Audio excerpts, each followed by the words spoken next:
Okay. Good morning, everyone, and welcome to the regular meeting of the third Laguna Hills Mutual Board of Directors, the California Nonprofit Mutual Benefit Corporation. This is March 16th, 2021, Tuesday, and it is 9:30 a.m. I'd like to call a meeting to order at this time and establish a quorum. Okay. Just want to remind everyone that people who are joining us via link that are not on the panel, we will not be able to see at this time until they're brought into the panel for discussion. At this time, I'd like to call on Director Botta to conduct the Pledge of Allegiance. Thank you, President Parsons. Please rise, everybody. I hope your phones are all on silent or mute or whatever. And put your hand on your right, on your chest and repeat after me. I pledge allegiance to the flag of the United States of America and to the republic for which it stands, one nation under God, indivisible, with liberty and justice for all. Thank you. Please be seated. Okay, we'll acknowledge the media at a distance.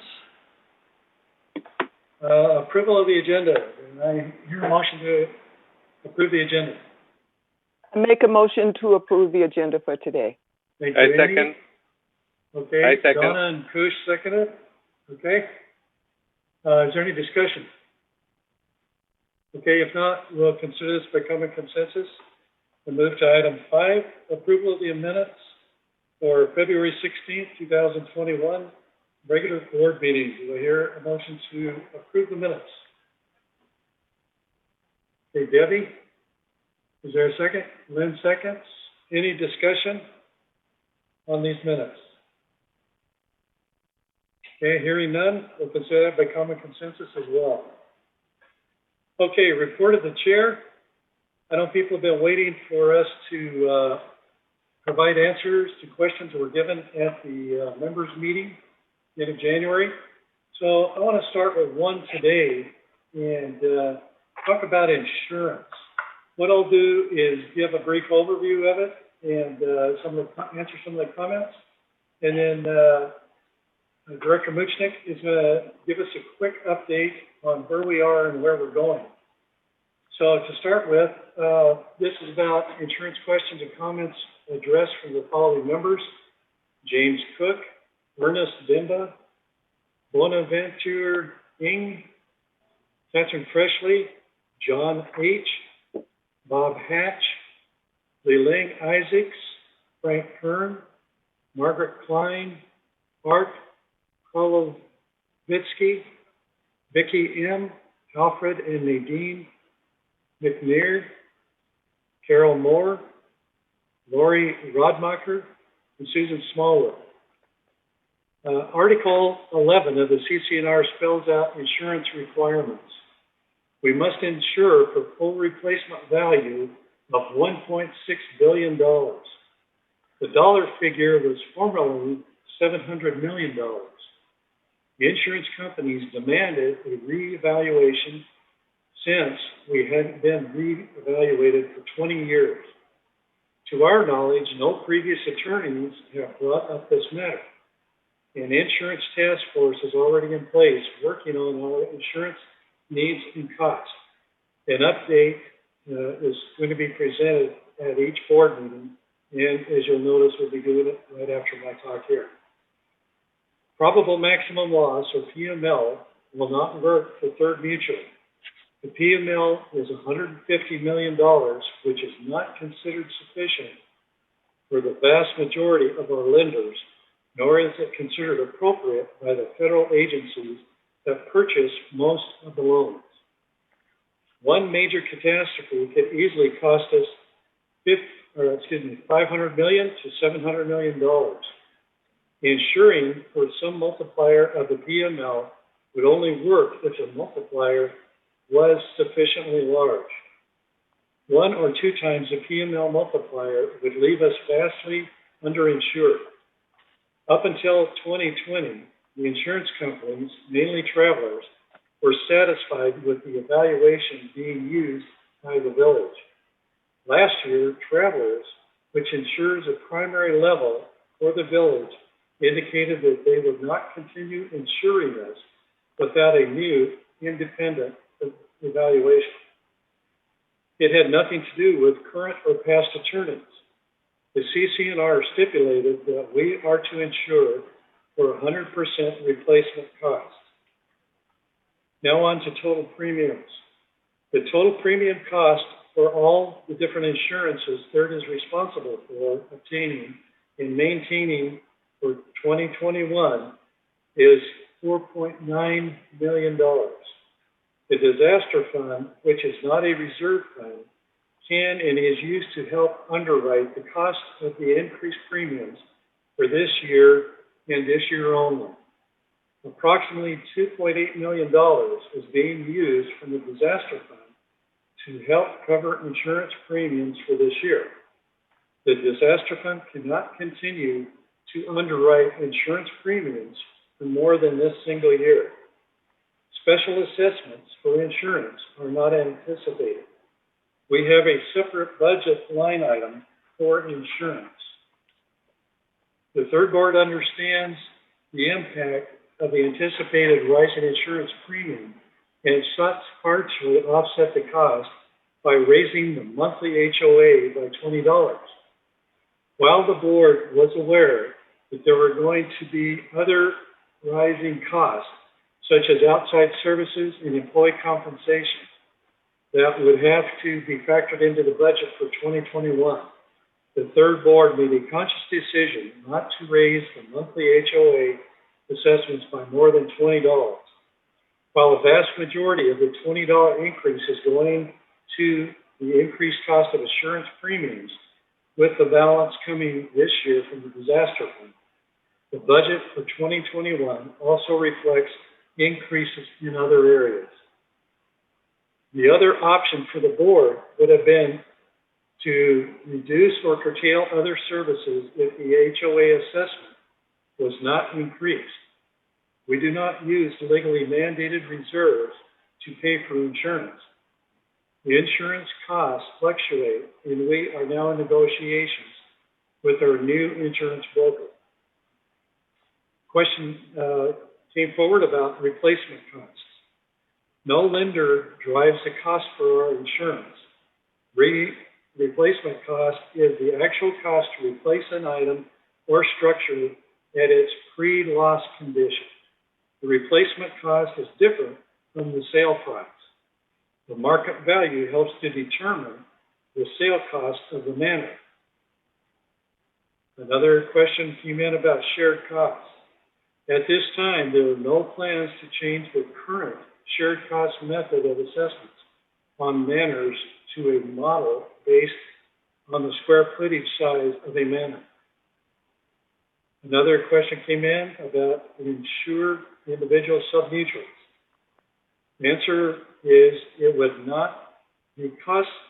be too costly to insure individual submutuals. And at this time, no formal research has been done on partnering with other communities to form self-insurance cooperatives. Initial information suggests this would not really be an option, since we do not have sufficient reserve funds to participate in such an endeavor as being self-insured. More research is needed to see if FEMA would be helpful in time of a major catastrophe, yet to be decided. Some members suggested that we address insurance separately on the next vote. While this is a possibility, the board is not considering this approach at this moment. At this time, I'll turn it over to Director Muchnick to tell us where we are and where we're going. Thank you, President Parsons. Let me share with everybody what I think we hope is some good news. Know that the board is actively addressing the insurance issue to the best of its ability. To that end, we have recently employed the services of a brand new broker. That broker is A.J. Gallagher. A.J. Gallagher is now, as of yesterday, our brand new broker for this year. and will take over the current policies that we have, as well as certificates of insurance as needed by members of Third Mutual. A.J. Gallagher is the third largest broker in the United States, and they have offices worldwide. And they currently represent and have represented Walnut Creek for the last 10 years. Walnut Creek is up in the San Francisco area, and it's an HOA that is similar in size to Third Mutual, similar in age, similar in construction, and in terms of its fire risk, it's also very similar, actually, if not worse off than we are, because they're surrounded by trees. And A.J. Gallagher was able to get for Walnut Creek $1.2 billion in coverage for this year, where our broker, Beecher Carlson, our former broker, let me say, was only able to get $700 million and said that it was not possible to get anything more than that. Also, you should know that Gallagher was able to get the $1.2 billion for Walnut Creek at not much more than what we're paying for the $700 million this year. So we have every expectation that A.J. Gallagher will be able to gain insurance for us at a rate that is much more reasonable than what we're currently paying. And the fact that they have a worldwide reach that Beecher Carlson didn't have should assist with that process. And right now, A.J. Gallagher is looking into our crime policy, which is one of the policies we carry, because that's up on the 25th of March. So that's where we are right now. And the other thing that A.J. Gallagher is doing in terms of our current insurance situation is looking into the possibility of canceling and renewing our insurance and setting a date now so that we don't have the problem of the October 1 renewal, where we've already set the budget without knowing what our insurance costs are going to be. So we're very positive at this point about the moving forward, and that brings everybody pretty much up to date on where we are. Thank you. Very much, Robert. Okay, at this time, we will go into the open forum. I'd like to make some pre-comments here. We are at a 3-minute time limit per speaker, and we ask that no more than 2 people speak on the same topic. If you want to speak on the same topic, we will ask you to not continue with your comment as it has been given previous. So at this time, we'll open it up to comments from our residents. All right. Grant, would you like to take anybody that's on the meeting? Sure. Shall we do that first? That sounds good. I will bring forth. Please state your name and man number before you give your comment. The first comment is from Jules Zellon. I will move him over to the panelist.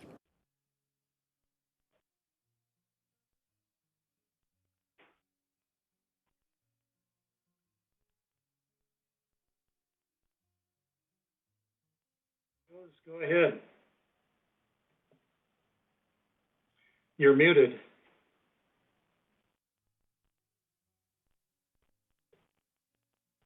Okay.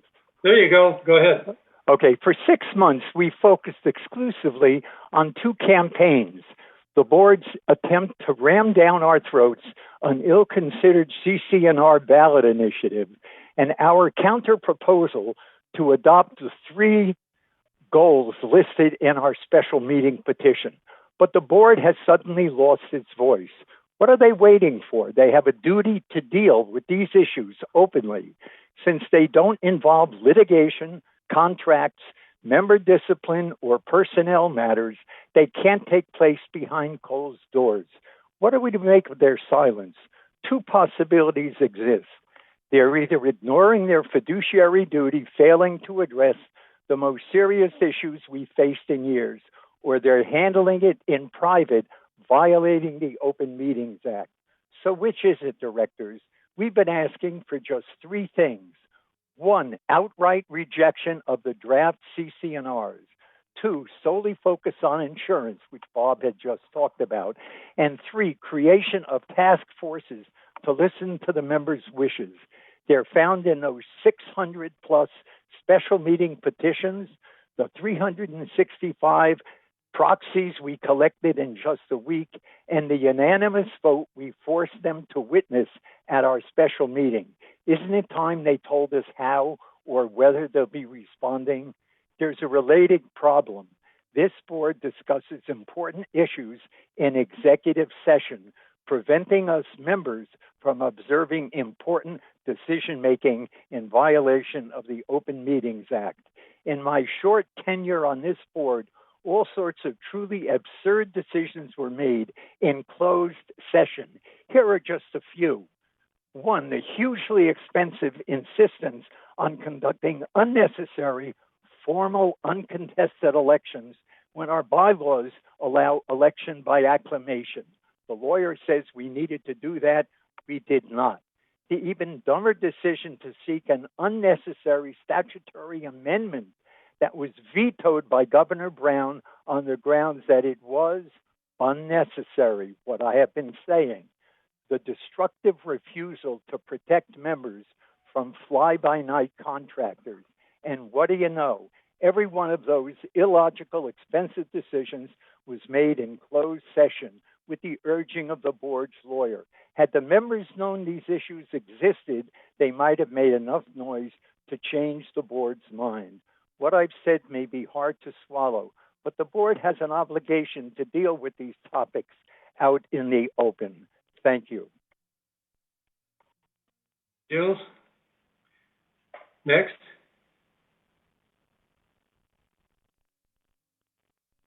Our next comment is from Karen Shore.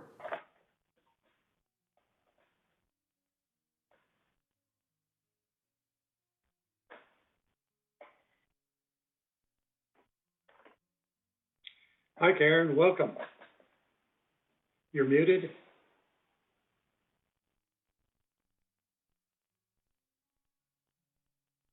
Okay, I There should you be go. unmuted now. Thank you. There you go. Yes, my name is Karen Shore. I reside at 4012 Calle Sonora Oeste, 3G. As open session comes after the reading of the minutes, and I raised my hand but was not addressed at that time, I wish to request a consideration of my comments now during open session. I read that the minutes from the February 3rd board meeting contains inaccuracies in section 9 of the CEO report. The second to the last paragraph states that the VMS director, DiLorenzo, commented that inaccurate information had been reported through social media by one of the VMS directors. There will be a closed meeting today to consider disciplinary action against board member. In actuality, the VMS board president actually stated that she read on social media about the total inaccuracies reporting information about the conduct of the VMS board, then stated it was false, and as to the process and the actions taken by the board. This information, as she says, leading us to believe that a VMS board member breached confidentiality, and that they, the VMS board, planned to get to the bottom of it. That's what actually happened. So she did not know the information even came from a VMS director at that time and could not have stated that disciplinary action was being considered. Again, an inappropriate statement because she said they were getting to the bottom of it. Mei Wing Tao also spoke during that meeting in February, which was not even recorded in the minutes, reporting on myself, Karen Shore's, accusations of the VMS board are absolutely false. Why was her participation in the meeting omitted? I'd like to request that the third board consider making a correction to the February minutes that you've already approved, to do that at this time. Thank you. Next.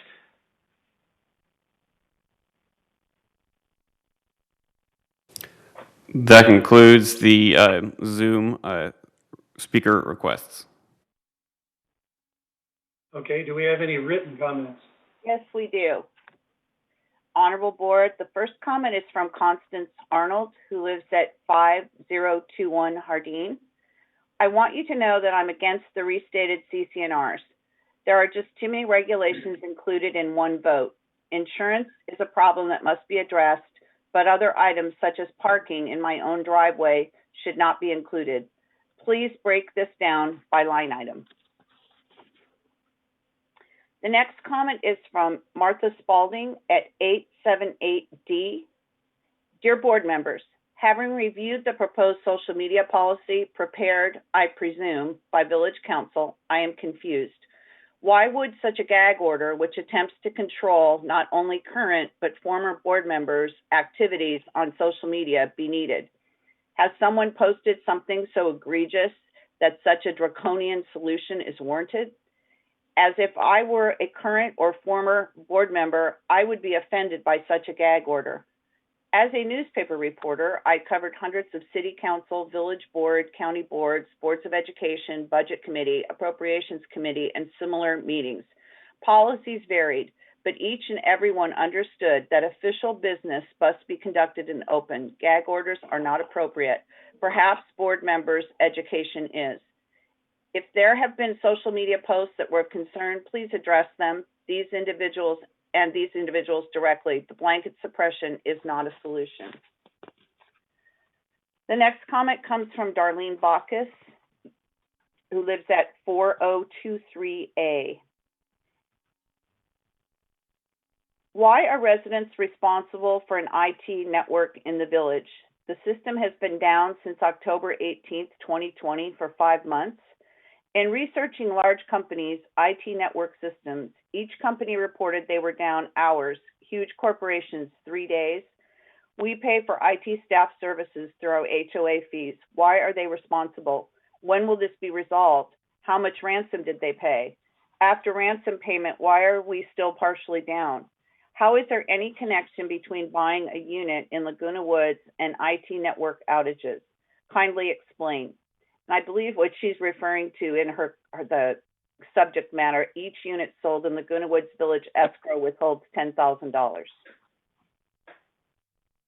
The next comment is from Gary Fredericks. And let's see here. He lives at 5494A. I disagree with and raise an objection to the implementation of the barbecue grill policy as reported in the Laguna Woods Globe on February 18th for Third Mutual residents. The article states that existing open flame grills in multi-story buildings can continue to be used. In the following paragraph, the article indicates that the policy would prohibit charcoal grills mutual-wide. There's no similar stated grandfather clause for charcoal grill owners. I currently own a large charcoal grill. I live in a single-story duplex, not a multi-story building. My grill is outside on my open patio. My patio is not covered. There's no possibility of my grill setting the building on fire. When I moved in a little over 2 years ago, I specifically asked if charcoal grills were permitted, and the answer I got was affirmative. I would ask that the board reconsider its motion as it was reported in the Globe to allow owners in single-story units with open porches to continue to be able to use their charcoal grills, as the board has allowed for multi-story gas grill owners. It only seems fair to me. The next comment is from James Southworth at 3243 San Amadeo, Unit 1D. Let me frame my comments from a personal professional perspective. My career of nearly 40 years was as a municipal CEO, CAO. I was a city manager and a city administrator. I served as a nonpartisan, non-elected public servant. I was not elected, I was hired. I carefully maintained my nonpartisanship through my career, which included working for 50 elected city council members, including 14 mayors. I have been a participant in nearly 2,000 public meetings per the Open Meetings Law. On a daily basis, any person could easily reach me. Phone calls were not screened, and my personal address and phone number were in the phone book. I was subject to all sorts of public scrutiny and routinely interviewed by the paper, radio, and TV. I accepted that to serve the community, my family and I lived in a glass house. With that background, upon reading the proposed social media policy, I must say I'm absolutely astonished that someone would suggest such a policy in the first place, and further, that the boards would even consider it. You have been elected to serve your constituents through the association, and that includes respecting diverse opinions of other officials. It's not that hard for your constituents to distinguish between the position of the group and a personal opinion of an individual member. I've reviewed several communications in opposition to this policy, and I generally concur with those I've seen. So I will not bore you with more arguments other than to say this proposed policy is wrong and flies in the face of good public service. This is a bad public policy. It diminishes us. One of my first city council bosses who became a friend told me in the late 1970s, Jim, someone needs to look out for the little guy. I tried to live up to that standard throughout my career. I encourage you and the board to consider that standard too, to stand up for the little guy in this village, be open to all opinions, and respect everyone's right to speak and to be heard. Please vote soundly to reject the social media policy. Very truly yours. The next comment is from Pat Dennekamp at 3218B. We had termites a few years ago in the 2x4s over the walkway. I noticed the droppings and notified VMS. It was fixed and they were shocked at how bad the damage was. We had to replace more than they thought, but the rest of the house was never inspected. Anyway, so is there any way someone comes to inspect our homes more often? We had one wall on the side completely replaced years ago also. Thank you.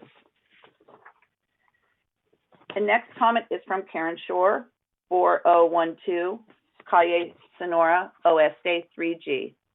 Dear Third Mutual Board members, my comments to you are regarding the proposed social media policy. I do not support this policy for the Third Mutual and will use the very wording of the draft policy to make my points to convince you to vote no. I quote the policy here. Even if the representatives state that they are communicating in an unofficial capacity by virtue of their position, they inherently convey that they speak with authority and from knowledge that may not be publicly known, and their statements and opinions may thus carry more weight than those of other residents due to their position on the board or a committee. This statement is no reason to censor a board member's use of social media forums. To prove my point, I have a question for you all. If a board member made an allowable comment, and I repeat, an allowable comment in response to a question about an issue before the board while eating dinner at Restaurant 19, would they not speak with some authority and possibly carry more weight? Certainly they would. By the very nature of attending a board meeting, they easily could have more knowledge of issues than someone who may not attend board meetings. There's no difference between a dinner conversation in public and comments on a social media page regarding allowable comments. To again quote the policy, representatives of the mutual may wish to communicate with other residents regarding certain allowable mutual related information to clarify information being circulated on social media. That is incorrect. The policy requires a board member, upon reading social media posts, to first report back to the attention of the board so that the board or an executive committee can prepare an official response with the assistance of legal counsel. Our mutual board members are in the ideal position to discuss allowable issues on social media to clarify incorrect information, just as public officials are. As is described in the 2021 law passed in California, Assembly Bill 992, this law is titled The Brown Act Meets Social Media. Before any board member even considers voting on this fairly poorly constructed social media policy that attempts to censor you and micromanage you, you should read the law. AB 992 pertains only to public officials, not HOA board members, but this is a much more reasonable model that meets today's social media environment and can provide you with practical guidance. Sound guidance may be all that is needed, as Davis Sterling already covers law, which limits board member communication regarding confidential matters. The social media policy written by your attorney reads more like a McCarthy-era loyalist oath than sound guidance. A yes vote on the social media policy will only provide greater use of your HOA fees as income to the attorney and waste more of your time chasing accusations of violations to this unnecessary policy. Residents want our boards to be fair and ethical as they take care of mutual related matters, not concerned with social media, while relatively few residents of Laguna Woods Village actually participate in it regularly. I ask you to vote no to the social media policy. Time has expired. 3 minutes. And then I will note that we did have a number of comments submitted through Susan Smallwood, and those have been delivered to the directors.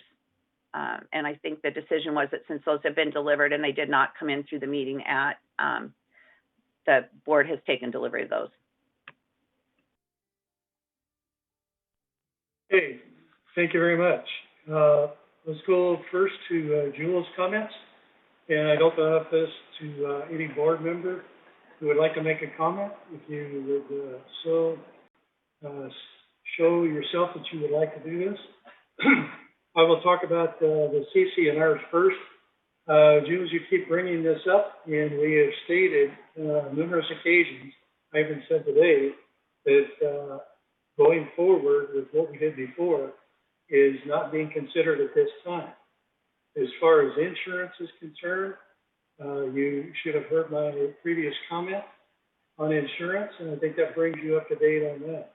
We are moving forward on it. We are working with Fannie Mae on a waiver that would help us, but we hope to have the cost down. But as far as dealing with our CC&Rs, that's another matter that we will be looking at in the future. As far as task forces, we have looked at this a little bit. We think if you're comment on that, we may move forward on that. That's yet to be decided. As far as things that are brought up in executive session by Davis Sterling, they are to remain in an executive session. Whether or not they are brought up for certain reasons, what takes place there stays in that area. And I think a lot of people would be happy that it did, because it would cause a lot of problems elsewhere, and it would drive possible problems in the future. Uncontested elections, I will talk to you about that, since I've actually talked to a person who was there at the legislature when this came forward. This was a hotly contested issue, people on both sides, and it basically came down to there was no law allowing uncontested elections, and that being if you have 3 openings, you have 3 people apply, they could just be installed based on that. It was hotly contested, and it finally came out in a law that clarified everything. So you brought this up numerous times. I suggest if you want to continue, that you go ahead and get a hold of the legislature and find out how that was handled there. But that's what we have heard from people that were in attendance at those meetings. Anybody else want to chime in on Jules' items that we brought forward? Okay, on to Karen Shore. And this deals with our minutes here, confidentiality. I think that she is referring to agenda item 5A, page 3 of 17, where there's a comment just 3 paragraphs up from the bottom. And I'll turn this over to Jeff if he has, or Siobhan, if they have a little clarification on this they want to bring forward.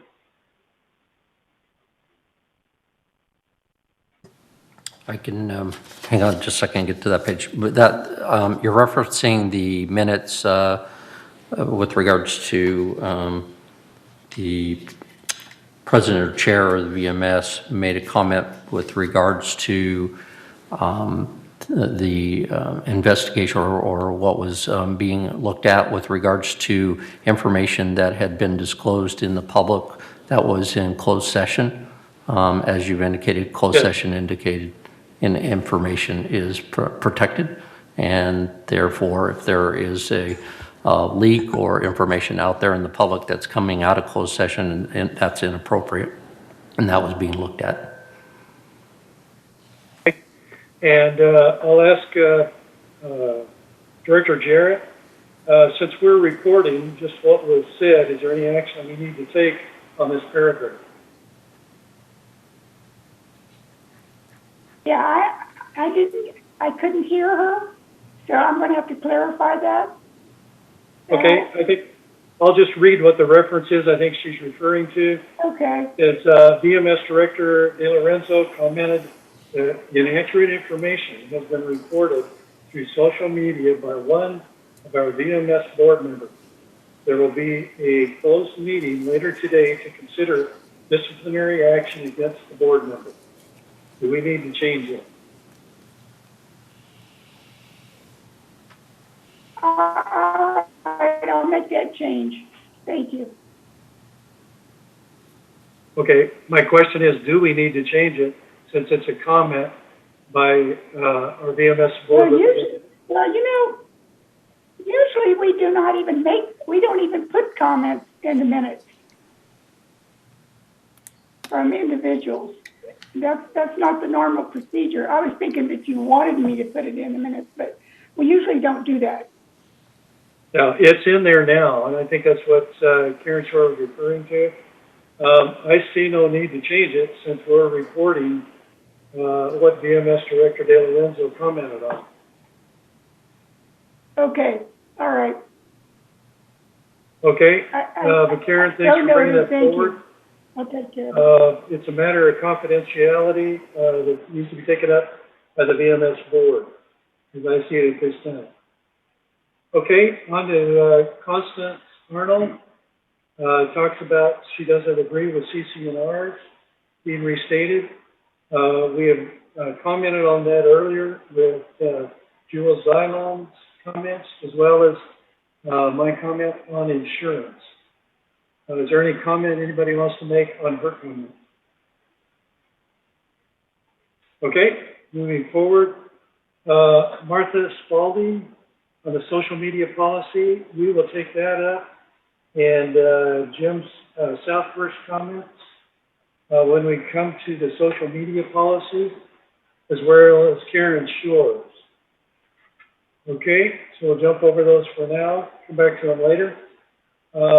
Darlene Bacchus, IT network being down so long. Jeff or Siobhan, would you like to take that and respond to it? Yes, President Parsons. The comment that was made by Darlene had to do with there is in practice right now, when escrow is going through, there is a requirement to have a $10,000 deposit held in escrow until all of the manner alterations or moisture intrusion events are addressed and categorized and made sure that any costs associated with a transfer of property is appropriately charged against the manor's owner, and also any other fees that may be still not paid yet. That process goes through at this point in time through all of our departments and gets cleared. That some of that information that was on file was the information that was damaged by the IT incident that she's referencing. So what was occurring was that we, during that whole time, we had the real estate departments and the real estate agents that were asking us to close escrow within 30 days. And because of the malware situation, in order to clear those documents, and that under our operation at that time, the policy was until that is cleared, you can't close an escrow. Well, that was causing escrows to get delayed as much as 60 days. So we worked with the real estate agents and brokers and talked about putting a deposit up, which if cleared and when cleared through that escrow process gets reimbursed to the seller in this case. And so we just put that on there to protect the mutuals in this case, both United and Third, to make sure that we weren't closing any escrows too soon and then you'd be on the hook for work. So once we, now with our IT and our malware being resolved and getting our paperwork back and getting our operations back in order, we will be able to transition back to the situation where we no longer are going to require the $10,000 deposit in the future.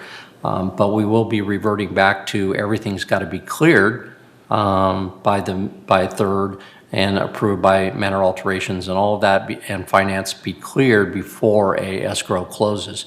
So really what this was an attempt was to meet the needs of the brokers and to speed up the process, which we couldn't do at the time because of the malware incident.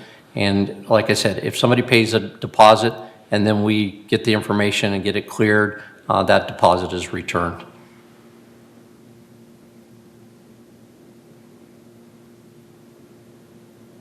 Any other comments on this? Okay, Steve, can Yes. I ask Jeff a question? go ahead. Jeff, when do you expect this to be cleared? Well, we're going Meaning, through, when will you stop doing this? I don't have a Go ahead. specific date for you, Kush. We are updating and moving forward with our improvements and manner alterations as we speak. We'll be talking about that in just a minute, but we are catching up with our data. So I would anticipate probably in the next 2 to 3 months we'll be in a position where we can reevaluate this $10,000 deposit. 2 to 3 months, you're going to hold people's money, $10,000 a pop? That's ridiculous. 2 to 3 weeks maybe is a good time. The key is we have to be in a position where if we go back to your current policy, which says everything must be cleared in order to release an escrow, we want to make sure that we can release escrows as soon as possible, which was the challenge and working relationship we had with the brokers.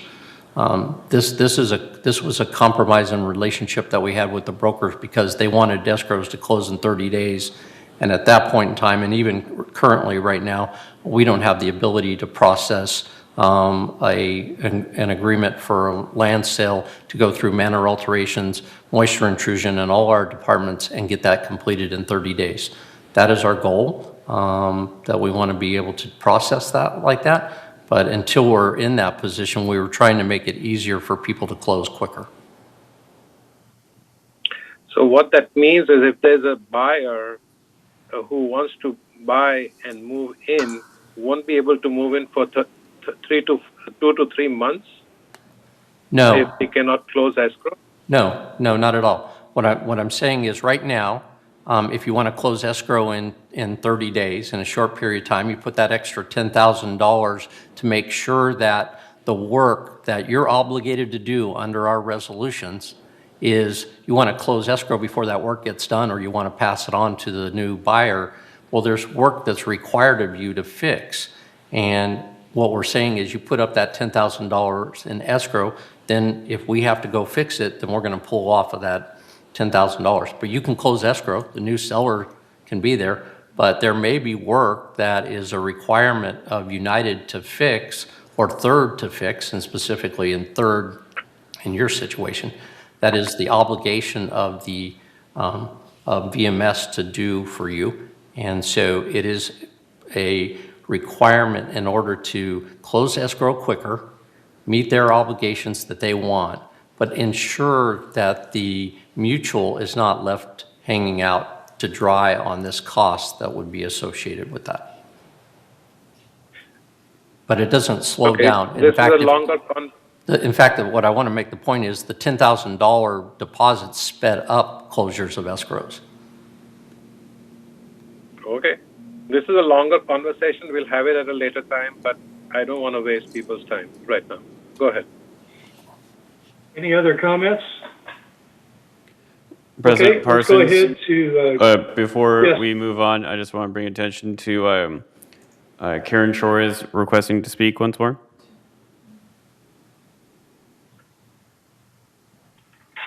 we've already taken member comments, now we're answering them. Understood. Okay. On to Barry Fredericks on his barbecue policy, in particular grandfathering for the use of charcoal grills and where they can be used. Lynn, would you like to address this, please? We've gone back and forth with this policy for like about 8 months, and we studied it. All of us have studied it. The resident policy committee has studied it, and we feel that we've put a good policy together. So this is the first person that's mentioned in all these time that we put this policy out, and then we brought it out once, we brought it onto the table once, and then we brought it again. This is the first person that's mentioned that. That's Mr. Frederick. And if he's in a single-story unit, I don't see a problem with that. But what we're trying to do is to get away from charcoals, period.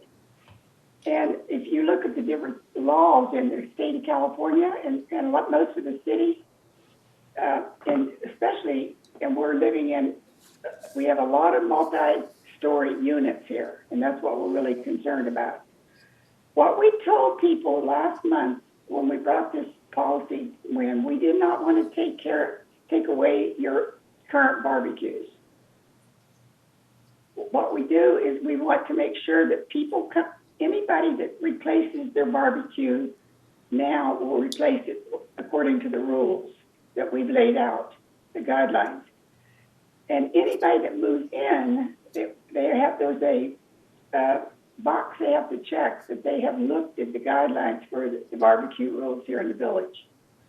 So I'm not going to say we're going to take away your barbecue, Mr. Frederick, but I would advise you, if this policy passes, to please, and maybe you already do this, there's a special charcoal lighter fluid on the market. It's a lot safer than what they used to have on the market. So, and I'm hoping that you're using that now.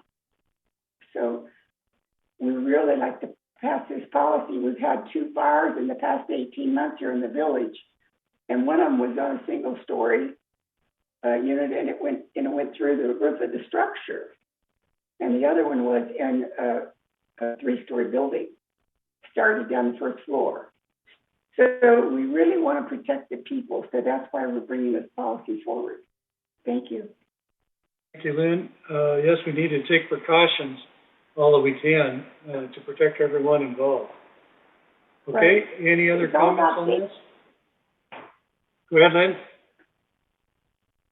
It's all about safety. Okay. Safety is number one. Okay, anyone else want to make any comments on this? Okay, on to Pat Dennekamp, termites, and conducting complete inspections. Jeff or Siobhan, would you like to take that, please? President Parsons, we will schedule an inspection as soon as we follow up with the Maintenance and Construction Department.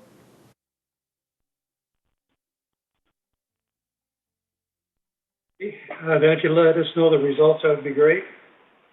Okay, on to Karen Shore. She mentioned about social media. We'll be picking up a little bit. So I think that we will move forward and then get into this. So let's move forward to the COO report. Item 9. Thank you, President Parsons. To the board and residents, a couple things I have for you today. Update on COVID, as we usually do. The good news is that numbers are stabilizing and actually in some cases going down. The stabilization has been in the positive cases have fluctuated around 150. One day we may have a little bit of a spike, but they're really stabilizing in that number.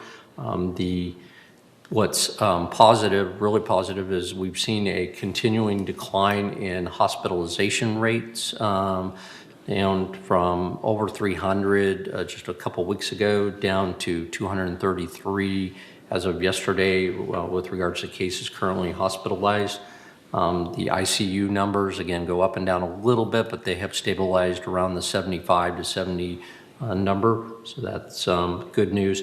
And because of that stabilization, if you didn't know, the County of Orange fell into the next category down, out of the purple into the red zone as of this weekend. We had sent out information in the blast on Friday indicating that we were anticipating that, and we were looking at areas in which we could make some small modifications here at the village, and we are implementing those small modifications as of tomorrow on St. Patrick's Day, and that is with both resident services and manner alterations we're making accessible to coming into the community center by appointment only. It is still a situation where we're trying to maintain health and safety requirements for our employees, as well as trying to meet the needs of our residents to have the ability to come in if they need to talk to an individual besides going on the phone or online, to look at, in the case of resident services. Those appointments are going to be between 1 and 4:30 on a daily basis. You can call 949-597-4600 to make your appointment with resident services. And they'll be addressing the following issues, things like appliance contracts, form submittals that you would have, key file program that we have, passes that you need, maintenance requests that you might have. We've also been doing outside of our office in the back, the RFID that will continue, so you can make an appointment to get your RFID sticker. In the mornings from 8 to noon, we will have manor alterations taking appointments, and they are going to cover general permit procedures, review expectations with individuals and what's going to need review for the very classifications with regards to applications that have been submitted, website information guidance, permitless alteration process for United, also access of website questions that are coming up from both United and Third, and then any information that we can provide you with regards to making it easier and quicker for your contractor or you to process an application. It's not going to be sitting there and going through an application or one that's already been submitted and having a plan check process. This is really for the person that is just starting out, gets information about what they need to do to process through manor alterations so that we can help facilitate the process going forward. So this is kicking off tomorrow, as I indicated. This is by appointment only, no walk-ins. Those that have appointments will have to wear a mask when they're in the facility. They will get their temperature checked when they come in the door. They'll be asked to wait outside until their appointment is nearly ready, and then they'll come into the beginning of the community center there, and we'll have our security taking their temperature. So we think that will again help process for our residents, but at the same time keeping our employees safe.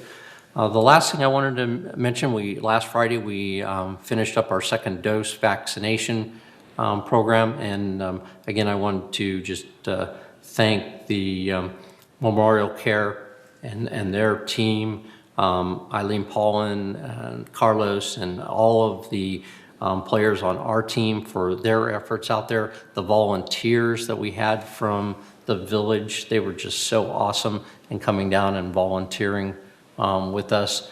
We were able to vaccinate over 9,000 residents with this program that we instituted.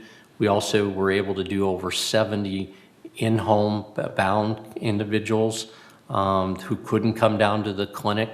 And so it's been a really, really great success.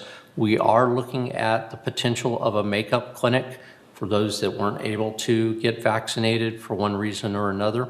We know that a number of people have gotten vaccinations outside of the village, so that's really good with regards to building up, quote unquote, the herd immunity concept. And we are looking forward to, obviously with the Johnson & Johnson vaccine and others making available at some point in time, the 65 and under, which is starting to come out with their regulations with regards to that. So we'll be looking at that as a additional possibility of when we could potentially have a makeup clinic to address some of those issues. But just a phenomenal job by all of our workers here and volunteers here in the village, and I'm so proud of everybody accomplishing that, and such great feedback from all the residents that came through and got their vaccine. So with that, I'll turn it over to Siobhan, and thank you very much. Thank you, Jeff. Honorable President, members of the board, I'm going to lead off this morning with a requested information about fire extinguishers. Third Mutual inspects its 1,300 fire extinguishers annually in accordance with the Cal OSHA regulation, which governs portable fire extinguishers. Inspections are conducted by a trained and licensed contractor authorized for these inspections in the state of California. Extinguishers are certified once per year, and staff replaces extinguishers when they are out of date and can no longer be certified. The contractor is starting this work this month, and staff estimates the contractor will take most of the year to work through the community, and then that process begins again in the subsequent year. New resident orientation for new third residents is Friday, March 19th at 9 a.m. Residents new to the village are encouraged to attend a virtual new resident orientation session. These informational sessions are an opportunity for new residents to become familiar with the operating rules of the mutual and to talk to a board member who represents the mutual. Residents who want to attend should RSVP by emailing Executive Assistant Becky Jackson. Becky can be reached at the email address becky.jackson@vmsinc.org. And again, the next orientation session for new residents is this Friday at 9 a.m., March 19th. The Recreation and Special Events Department is pleased to announce that 4UP, the online tea time system, is ready to go live starting on March 25th for April 1st tea times. Golfers will receive a series of emails that provide login and temporary password information for 4UP, as well as information about how to use the system. For more information, please call Golf Course Operations at 949-597-4336. The Pool 1 boiler is in the process of being replaced. This will take approximately 4 weeks to receive, install, and configure the new boiler. Since this development affects pool water temperature, swimming is being transitioned temporarily to Pool 6, beginning Wednesday, March 17th, which is tomorrow. The Recreation and Special Events Department will keep residents apprised of the progress in replacing the boiler for Pool 1. Spring carport cleaning begins in Third Mutual today, March 16th. The schedule is available on the website and in Friday's What's Up in the Village. Cleaning will go on through the end of April. And lastly, I want to mention that the next free bulky item pickup is this Saturday, March 20th. Please remember to notify resident services if you will be setting out anything for pickup. That number is 949-597-4600. Bulky items should be placed near the trash enclosure or in the same location you set out your trash bins. You should set out the items the night before or no later than 7 a.m. on collection day. And I also want to turn this back over to Jeff Parker. He's going to work with Ernesto on the introduction of our new damage restoration manager. Thank you, Siobhan. Again, to President Parsons and the board, it's a pleasure. We don't get to see Ernesto on there very often, but it's nice to have him on board. As you know, we have been diligently trying to fill a lot of positions in our organization recently, and Ernesto has been able to do that with damage restoration, and I would like to turn it over to Ernesto to introduce our new manager for damage restoration. Ernesto? Thank you, CEO Parker, President Parsons, Honorable Board. I am pleased this morning to introduce our new Damage Restoration Division Manager, Mr. Darren Cobb. Darren comes to VMS with over 20 years of experience, successfully restructuring small businesses to achieve increased activity in various businesses. Darren has a good background and valuable experience in all aspects of the damage restoration industry. He brings skills such as right staffing, team building, motivation, leadership, strategic planning, and problem solving, which we sorely need, and we will put to good use in our department. Darren has acquired, he's done studies in psychology, business, statistics, and management, and has earned degrees at Cal State Long Beach and UCLA. He's experienced as a managing partner for an environmental firm and as advisor and consultant, as well as guest lecturer and program advisor at Brandman University.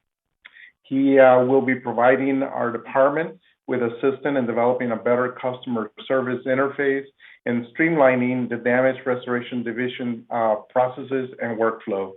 As you know, the damage restoration division plays a significant role in the restoration of damage to our buildings resulting from moisture, plumbing leaks, rain events, fires, and vehicular damage as well. Timelines and professional keys to these functions And in addition to managing multiple restoration and environmental hygienist contracts and overseeing a team of 9 employees. So this is one of our busiest division, and it's a tall order, and I'm really excited to have on board. So I wanted to introduce him this morning. Let's see, where is he? Is he here? There he is. So he can put a name. So with that, I'll turn it over to Darren for a couple of words. Sure. Thank you, Ernesto. It is a pleasure to be here with everyone, ladies and gentlemen. I look forward to making a difference and an impact. I look forward to learning from each of you and growing within the organization and making damage restoration proactive. So I appreciate it. Appreciate the shot. Thank you, Darren. We're happy to have you. Great. Thanks, Ernesto. Okay, thank you very much. Anybody have any questions for Jeff, Siobhan, or Ernesto? Okay, moving forward to the consent calendar, item 10. Do I hear a motion to accept the consent calendar? So moved. Okay. Second. Any comments, questions?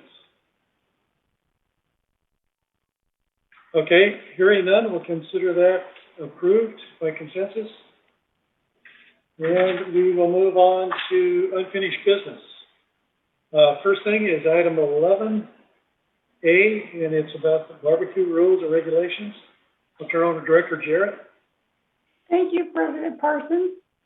This resolution is one that will put our own barbecue rules and regulations into effect here in third. The primary purpose of the resolution is to provide guidelines for safety using barbecues in all of Third Mutual, especially in multi-story buildings, both 2- and 3-story buildings. It is all about safety. The resolution has passed its 28-day review. And is there a motion to approve this resolution? Director Jarrett, I make a motion to approve the resolution for the barbecue grill. And Debbie seconds. Yes, I second it. Okay, any discussion on this? I think we've cleared up a few points before that if you have one, you can continue using it. And it really applies to new incoming people. So, any discussion? Okay. At this time, we need to take a vote. If there's no opposition to it, I'll ask for opposition at this time. Do we vote at this time, President Parsons? Yes, I'm asking for anybody that has opposition to it. Yeah, I vote no for this barbecue thing. Okay, you want any discussion on it to bring forward? No, we've been discussing it all the time, but I don't think it has gone through. So my vote is no. Okay. That being the case, we'll go ahead and poll each director. I'll poll you. Annie? Yes. I vote yes. Director Jarrett? Yes. Director Dotson? Yes. Director Sustek? Yes. Okay. Director Muchnick? Yes. Director Frankel? Yes. Director Remy?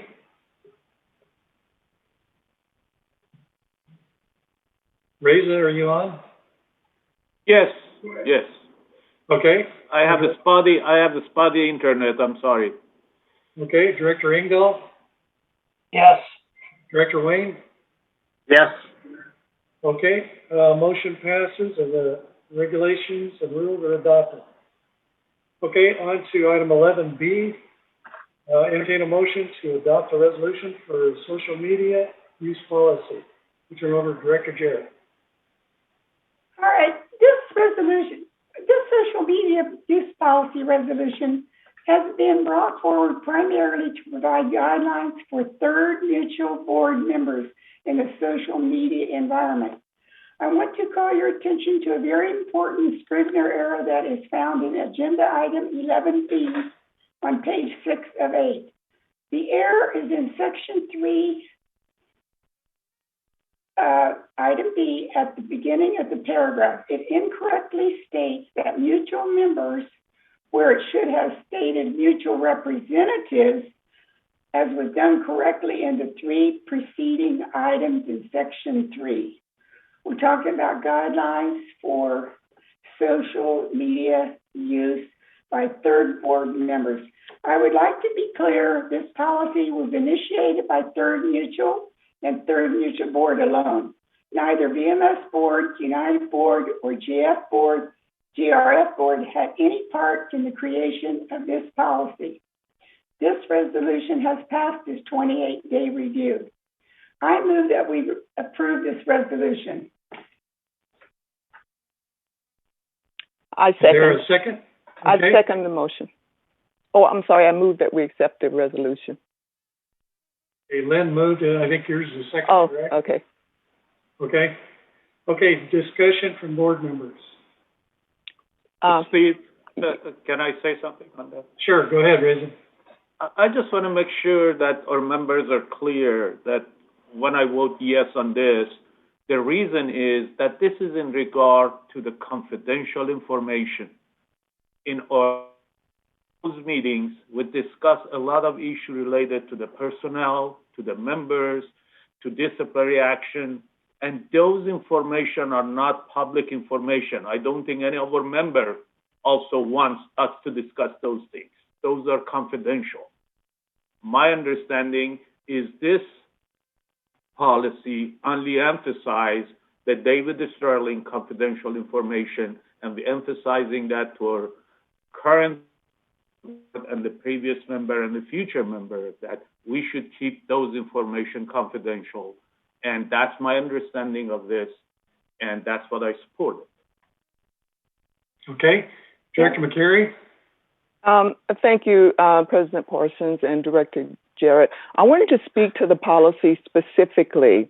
The purpose of instituting a social media policy is in keeping with current best business practices to ensure that members of its third mutual board of directors observe their individual fiduciary responsibility to the members of the mutual. Specifically, directors speak as a whole and as a unified body. Directors want to ensure that at no time do they engage in unvetted social media forums that are known by reputation to be controlled by misinformed individuals with personal agendas. This policy was generated by the board of directors in order to outline acceptable behavior of a board member on social media platforms, such as, but not limited to, Facebook, Nextdoor, Twitter, and some of the other ones. It is not initiated by any member of the VMS staff, as Director Jarrett alluded to. However, as communication professionals, VMS media and communication staff understands the importance of a policy and recommends that it be in place. VMS employees adhere to a social media policy as well. This policy applies only to elected members of Third Mutual Board of Directors. This policy does not hinder the right of free speech. It does not stifle interaction with members. What it does is direct members with concerns to a fair platform for communication. The Third Mutual Board of Directors recognize the following channels for communication.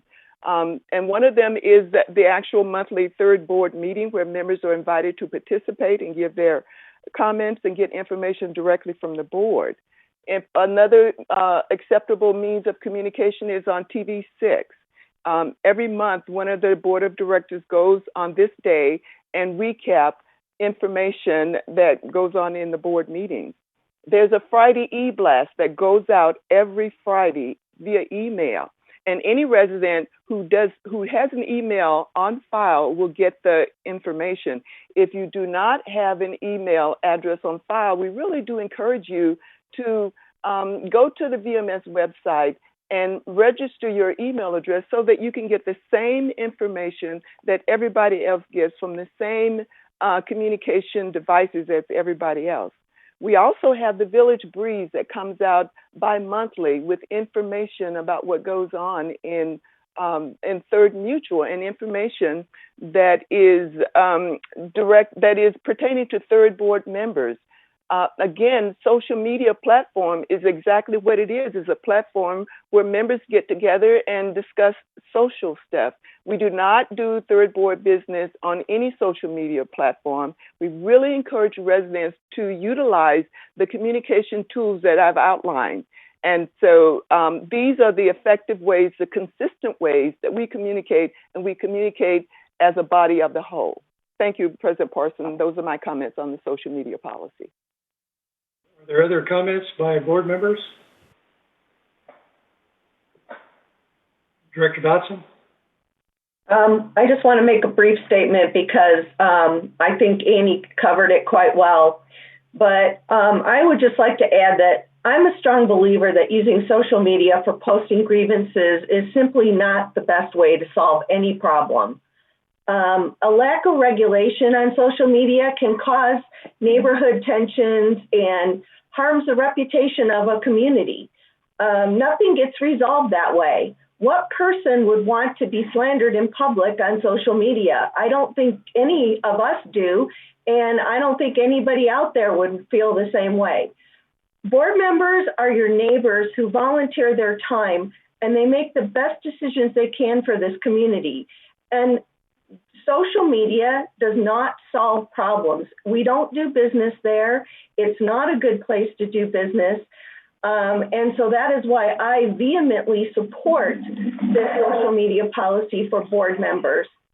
It does not, again, I want to reiterate what both Director Jarrett and Director McCary said, is this is only for third board members.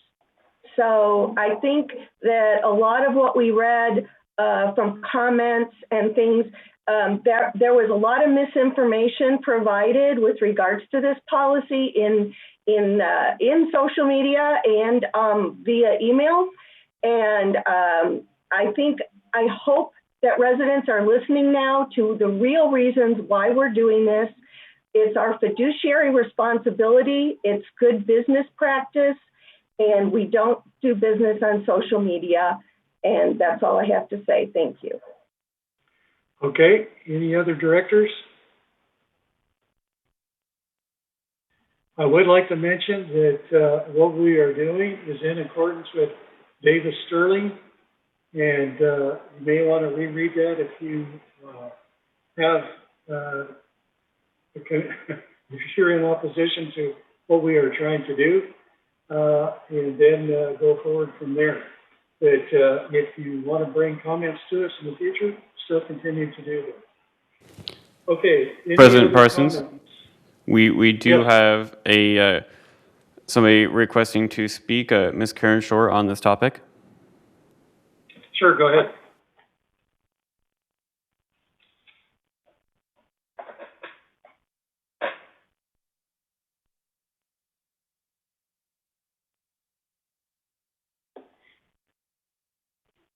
Okay, I think I'm unmuted now.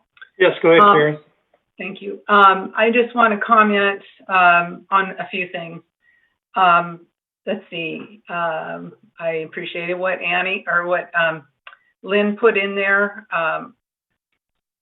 And as far as you, Steve Parsons, I just want to say that, sorry, my video was off, that if you think you're quoting Davis Sterling in this social media policy, please provide the place where it is, because it is not readily available. What is readily available is the confidentiality of closed session, which we all can respect. Let's see. Annie McCary, you talked about other avenues of communication, and I've heard that over and over again, as we all have, that those are one-way communications. This moment of me speaking on an issue is the very first moment there's been any two-way conversation allowed. Previous to this, it was only open forum, non-agenda items. So you're breaking ground. I appreciate that we can now maybe speak on a agenda item. But all the things you mentioned with the breeze and the what's up in the village is one-way communication filtered through VMS and whoever else reviews that. But that is not considered communication. Ms. Dodson, as you must know, there's a lot more communication that goes on in social media where people actually learn. You might not feel that it's a good communication tool, but there are many other people that do. Whether an idea is liked or agreed upon or disagreed upon, it's all a means of communication, of getting information out and possibly more clarity on any issue that comes about. So I would not discount it as being valuable. And Riza, you're a sweetheart, but I don't think you understand what this policy is saying. It is not just addressing confidential matters, which we all can respect, should not be out, as long as only confidential matters are discussed in closed session. And there's only 3 things you're all very aware of that need to be in closed session. The very fact that this got possibly started in closed session, I don't know that for a fact, but if it did, this is not an appropriate thing for to be in closed session. And there is true information coming across on social media. I'll just say that this is not just a third mutual issue. It is also being considered by United Mutual. President Parsons, 3 minutes have expired. Aware of that. Okay, thank you. Thank you. Thank you, Karen. Anybody want to respond to her comments here? Okay, Debbie? Yes, I am very active reader of social media, but at no point or time would I feel it appropriate to respond to anything that I read there, good, bad, or otherwise. And that is my choice. And I have no problem with the social media policy that reinforces that, but I do that prior to me even agreeing to the social media policy. So to Ms. Shore's point, there is a small number of people that are using social media to have discussions, and that's fine, no problem. I don't have a problem with any of the things that I read there, except for I read a lot of things that are just simply not true. And so with that in mind, I feel that it would be not prudent. It would be a violation of law, whether it's Davis-Sterling laws or there are other laws. I've been spending a great deal of time reading about the use of social media by HOAs over the last month. And I would like to clarify one thing about the comment about closed session.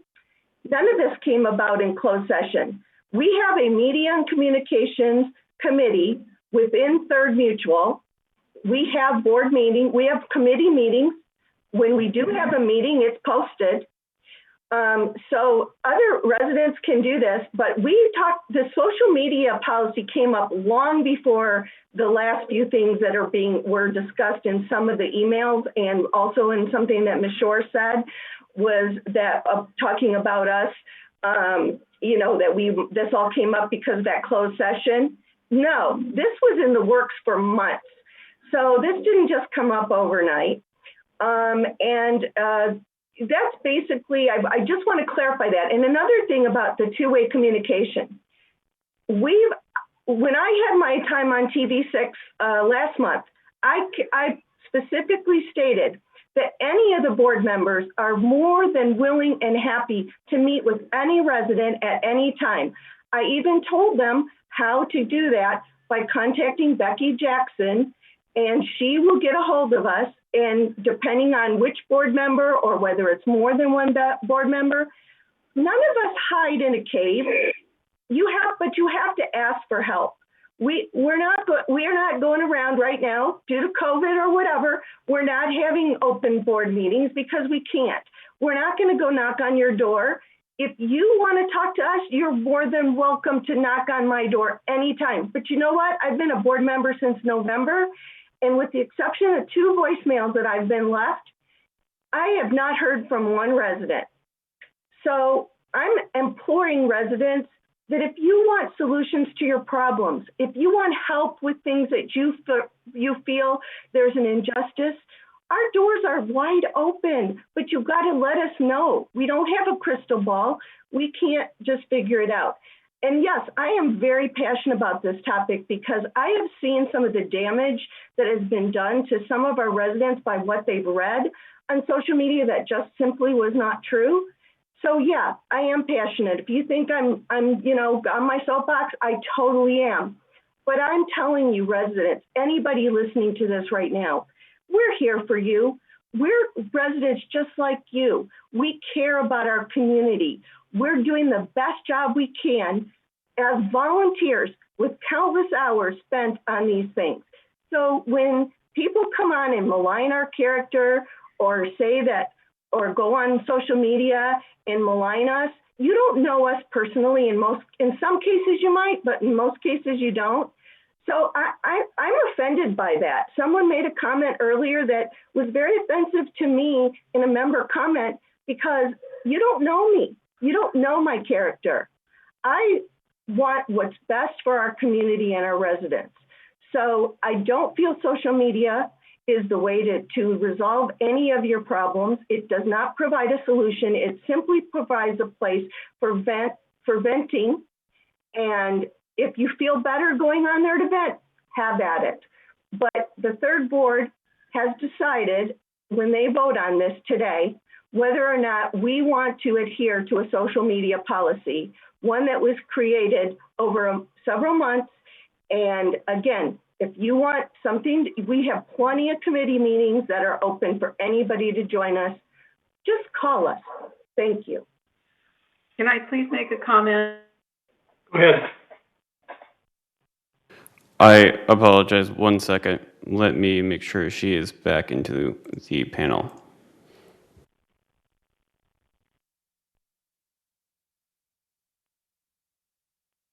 Okay, thank you so much, Deborah, for bringing that up. I didn't know you were on Channel 6 and invited people to speak to board members. That has never come across to me, and I've been watching these meetings. That concept has never come across. That needs to be made available. It appears that the board members are avoiding contact with residents. And I'm just telling you, I mean, Lynn's shaking her head, but it's the appearance. And that would be wonderful to have our board members more accessible. Yeah, but I have to contradict what you said, that it causes just damage. If you board members would come onto social media, as you know they have in other boards, they can help clarify and build unity in the community. What I see here is when people don't talk, it builds a wall. When residents try to talk and don't get accurate interpretation by the board, there's no recourse we have other than for me to write all of you emails after the meeting because there's something lacking. And this is not the way these meetings are supposed to be held. It's supposed to be communication between the boards and the residents. And if you would work towards that, and what we're doing right this moment is the first I've seen of it, I think it would go a long way for building this reputation of Third Mutual. People who go on social media put themselves out there, Deborah. If you felt offended, you put yourself out there. I've done the same, but you have to have thick skin or stay the heck off of it. And no one's asking you to comment. You say you wouldn't want to comment. No one's asking you to comment. But this social media policy prevents people from commenting. And Riza, you better understand what you're reading, as all of you. This is not just confidential matters. This is all matters that have to do with the board that you're voting against. So please reread this. If that policy needs to be redrafted, consider that. I would rather see it completely gone because you're already covered under Davis Sterling for anything that's confidential. Thank you for listening to me. Karen, I would remind you that not only this forum is a place for you to speak, committee meetings is where things are supposed to be hammered out. And you do have a way of getting in there. So one of the things we want to emphasize is residents have a responsibility to stay current. If you want to bring something forward at a committee, you can do that. You don't have to wait for a board meeting to bring something up. You can also contact staff. They will pass information to us, and we can get back to you. We have spent an inordinate amount of money on communications. And so far, what we found is very few people take into consideration and actually do their responsibility as a resident, a voting resident.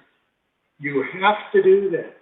And as far as being on social media, this has been tried several times by our board, other boards, different people on the boards at the time, and it ended up being a shouting match to the point where it almost went to legal. That is one reason why I am in favor of this, and it needs to be done. Residents need to understand their responsibility as well. There's many avenues for you to get a hold of us. We cannot come and knock on your door. I don't mean this to be bad or to berate anybody, but it's simply a thing that you're given the responsibility to vote and to communicate also. So any other comments need to be made? This is me. I raised my hand before. Can I speak? Oh, I can't see you because you're not on media here. Oh, I see myself. But okay, go ahead.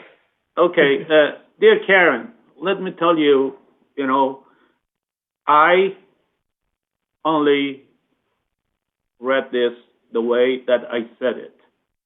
As long as not trampling on confidential information in social media and with other members of this community, I feel no restraint to speak my mind.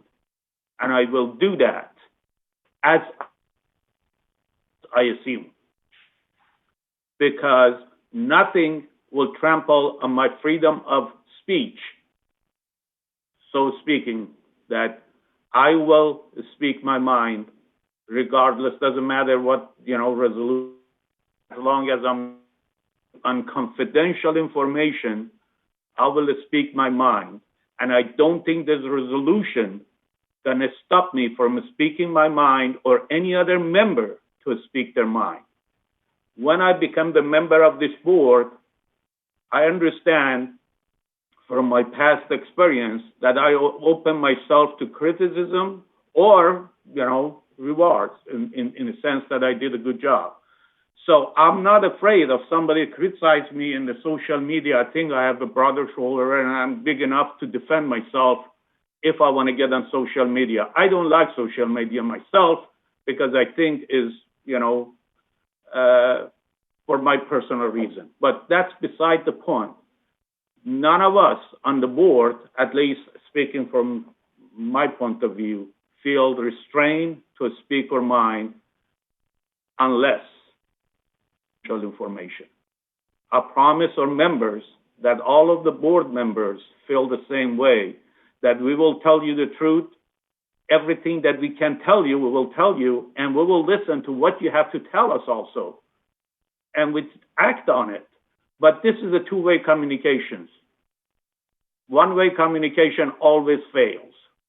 And, it is, we have to be honest and we have to be fair. We have to use proper way to communicate. And with that, I think we can resolve the issues.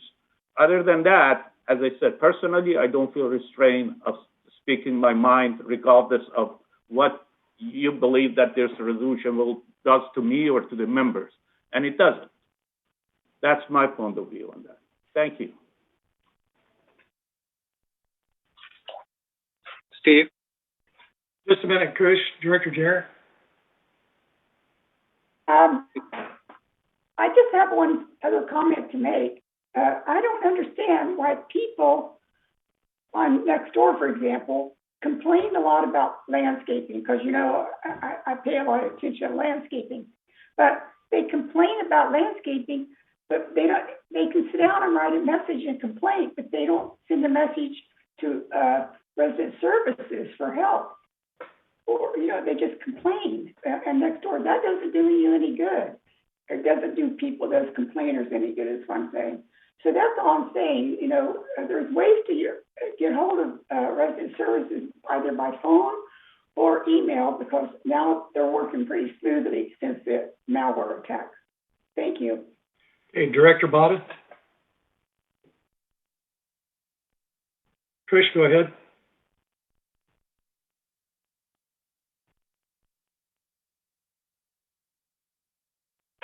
Okay. I think I was muted, I think. Yeah. I have a mixed feeling about this whole social media policy. I personally feel that this is like, I understand it is only for our board members, but when we all became board members, we signed a document along with when we got elected, about confidentiality and that we would keep everything confidential. I would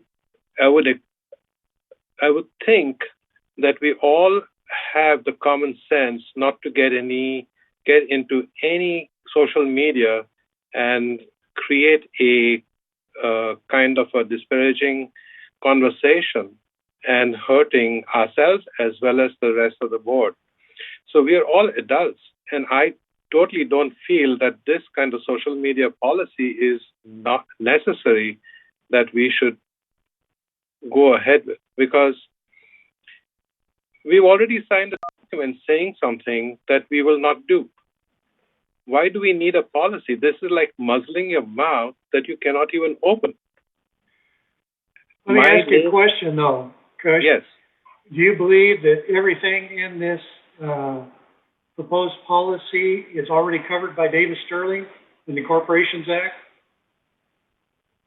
Corporation Code? Maybe, maybe not, but that's not the important part. Well, I think that's at the heart of it. We are all adults, and we shouldn't be doing certain things. Do you think? So, do we still need to be controlled by a leash to say you can't do this or you can't do that? Well, according to your analogy here, it's already covered in Davis Sterling that you're on a leash. So what difference does it make if it's restated? Do we need to do it again?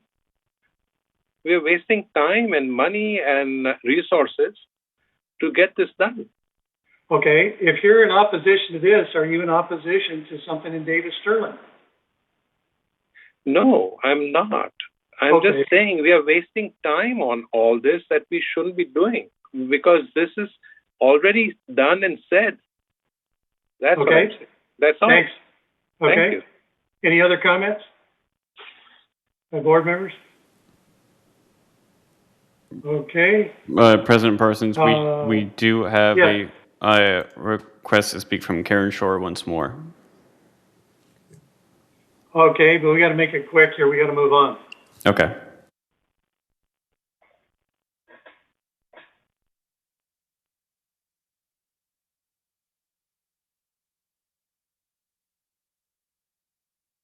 All right, thank you. Real quick, Lynn, there is question about this policy, obviously, from Riza still, who still thinks he can, after he signs this, he can go on social media. And it sounds like Director Botta may have some questions as well. And Steve, if he's not sure of what's in Davis Sterling, I think you all need to get all these things clarified before you even consider taking a vote on it. Again, I think you're all in the best position, if you choose and want to go on social media, to clarify information. And even if that information is just to say, this needs to be reported to resident services. Nobody else is looking at social media to try and clarify those things. I hate Nextdoor. I think it's a very bad medium. There's very little control in there, and it just doesn't serve my purposes. I might go on once in a while because I belong to a group of people that do want to use that medium. But that's all I'm going to say. Please don't vote on this today. This is not ready for prime time. I'm done. Thank you. Thank you. Okay, any final comments from board members? We have a motion on the floor and seconded about this. Okay, hearing no other comments, I'll poll for a vote. Director Jarrett? Yes. Director Shostak? Yes. Director McCary? Yes. Director Dodson? Yes. Director Muchnick? Well, I agree, and I don't agree, but I understand Karen Shore's comments. I do think it's ready for prime time, and I vote yes. Director Frankel? Yes. Director Botta? No. Okay, Director Karimi? Can you hear me? Yes. Oh, okay. Yeah, I'll vote yes. I understand what Karen's saying. Karen, believe me, I can speak my mind, and I think we all will speak our mind, Right. and you can too. So I vote yes. Director Engdahl? Yes. Director Wayne? Yes. Okay, motion passes. President Parsons, let's I move wanted forward to item. bring one question that says, why are board emails not published so residents can communicate as suggested by Cush and Debbie? What was that? Yeah, can you say that again? Yes. This is from Gail Shapiro. The question is, why are board emails not published so residents can communicate as suggested by Cush and Debbie?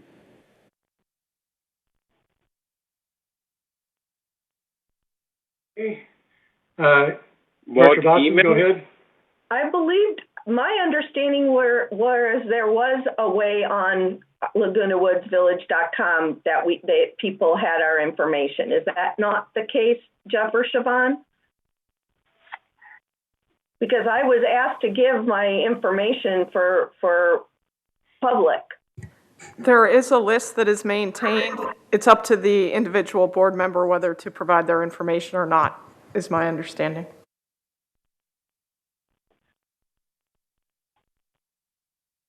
Okay, so it sounds like that avenue is available already. Yeah. But Steve, Yes, go ahead. mine is the only person I know whose email and phone number is published. Everybody else is not. So I do get a lot of email and phone calls. Well, you aren't the only one. I get tons of them, so mine's out there as well. I don't know if yours is published or not, but but It's somehow out there. Okay. I know Director Muchnick is out there. I know Director McCary is out there. It's out there, folks, if you want. Awesome. Great. Then go ahead. Keep shooting emails to us. Yes. And please don't wait till the board meeting to bring up something. Steve, Yes, go ahead. in terms of my email, it's very simple. It's my last name, muchnick@gmail.com. And if people want to email me, they can email me. Okay. I think the thing that's really frustrating the board members more than anything is instead of people coming forward to us to get an authoritative or official answer on something, they generate something and go on social media, and then things are generated that aren't true. And also, people, like we found during our initiative, will not read questions and answers. Folks, they're still out there. So please do your own due diligence and read things and ask questions ahead of time. Okay, I don't want to belabor the point here. Okay, we're going to move forward here to item 11C. Wait, Steve, did you finish getting all the votes? Yes, it passed. One opposed. Okay, insurance broker services update. Director Mooch may have already answered a lot of this. Is there anything else you want to add to this? No, I gave everybody the updated information. Just know that we're working diligently on it. We are certainly very cognizant of the cost of insurance, and we're doing everything we can to control that. But there's only so much we can do, and as we indicated last year, we took money from the disaster fund to help underwrite insurance for this coming year. We're not going to be able to do that on a continuing basis. So the best thing we can do is try to control the rates as much as possible. But if not, we're going to have to pass on an increase in the HOA fee this coming year. I'm sorry to say that. It's not something I like saying, but I'm just trying to be open with people about where we are in the process. Okay, thank you very much. Anything else anybody wants to add in here or questions for the Director Commissioner? Okay, onward to item 12, new business. Discuss and consider replacement of 2 intake trash chute doors at building 3486. Director Muchnick, do you want to address this? Yes, President Parsons. This is an issue that has come before the M&C Committee, and the M&C Committee recommends to the full board that the trash chutes on the 3rd and 2nd floor of building 3486 be replaced. Apparently, it appears that there was a fire about 10, 11 years ago in that building, and when the trash chutes on those 2 floors were replaced, they were replaced at a level that is not reachable in terms of opening the door of the trash chute and an average-sized person being able to easily put their trash down into the trash chute. People on the 3rd and 2nd floor have been, for quite a long period of time, going down to the 1st floor or down to the garage to get rid of their trash. So we've had a number of requests. We've looked into it. The trash doors that are on the 3rd and 2nd floor were placed at a level that is much too high. It doesn't meet ADA requirements in terms of where they are. And we've gone out and solicited bids to replace those 2 trash doors. And I'm sorry to say, but it's necessary. The cost is about approximately $19,000 to do the 2 trash doors, because it's not just the doors. They have to redo the chutes. They have to redo the sprinkler system that's in the chutes. It's quite an extensive undertaking. And but even so, it seems appropriate that the M&C Committee recommends to the board approval of this project for $19,000. Would you like to make a motion to that effect? I'll therefore formally make a motion on that behalf. Okay, Debbie seconds it. Any discussion? Okay, any opposition to the motion? Steve, I'd just like to share one more thing. When the contractor who did this work did it, obviously it was done incorrectly, but it's now been almost 11 years, so we can't go back to the contractor at this point in time. So that was explored, and that's the reason we're going forward with the proposal. Go ahead. Oh, I just want to add that in that committee meeting, we did go over those numbers very carefully and judiciously, and questioned them, because yes, it is a significant amount of money, but it has to be done. We have to be compliant. Okay. Any other comments? Any objection to the motion? Okay, hearing none, we'll consider it approved by consensus. We'll move on now to committee reports. And we'll have the financial report from Director Muchnick. Okay, thank you, President Parsons. As your treasurer, I'm pleased to share with you the figures we have for the month of January 2021. Grant, if you could put the slides up on the screen, slide 1. Now that we're starting to share the figures for 2021, you'll note that to provide you the standard 3-month comparison that we've been doing for the last 6 months or so, we are comparing 1 month in January to the previous 2 months of 2020. As I shared with you with last month, we are working on the closing figures for the year 2020, and most likely will not have final figures for 2020 until April next month. Next slide, please. This slide depicts income for Third Mutual for the last 3 months, November, December, and January. Assessment revenue year-to-date at the end of January is $2,833,000. If one was to multiply this by 12, the expected assessment revenue for 2021 would be $34,596,000, which is right on track for the total assessment revenue for 2020 with the $20 per man or per month increase instituted in 2021. Non-assessment revenue is $32,000 for the same period, which is considerably lower than the average month for 2020. Adding together the assessment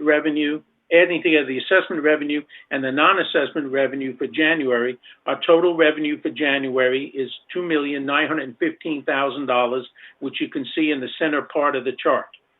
Now, looking at the set of bars second from the right of the slide for the month of January, third had expenses of $2,269,000. And the bars on the far right of the chart, Third Mutual had a net revenue of $646,000 for the month of January. Next slide, please. This slide presents data for income for the operating fund only for the 3 months ending January. Looking at the bar graphs at the far left of the chart, assessment revenue for over the most recent 31-day period, January, was $1,747,000. Now, shifting your gaze to the set of bars second from the left, non-assessment revenue increased by $105,000. The bar graphs third from the right, Third Mutual had a total revenue in the operating fund of $1,852,000 for the month of January. And now the bar graph second from the right side of the chart, total expenses during the same period for the operating fund of $1,943,000 for a negative variance of $91,000, as you can see on the far right side of the chart. Slide 4, please.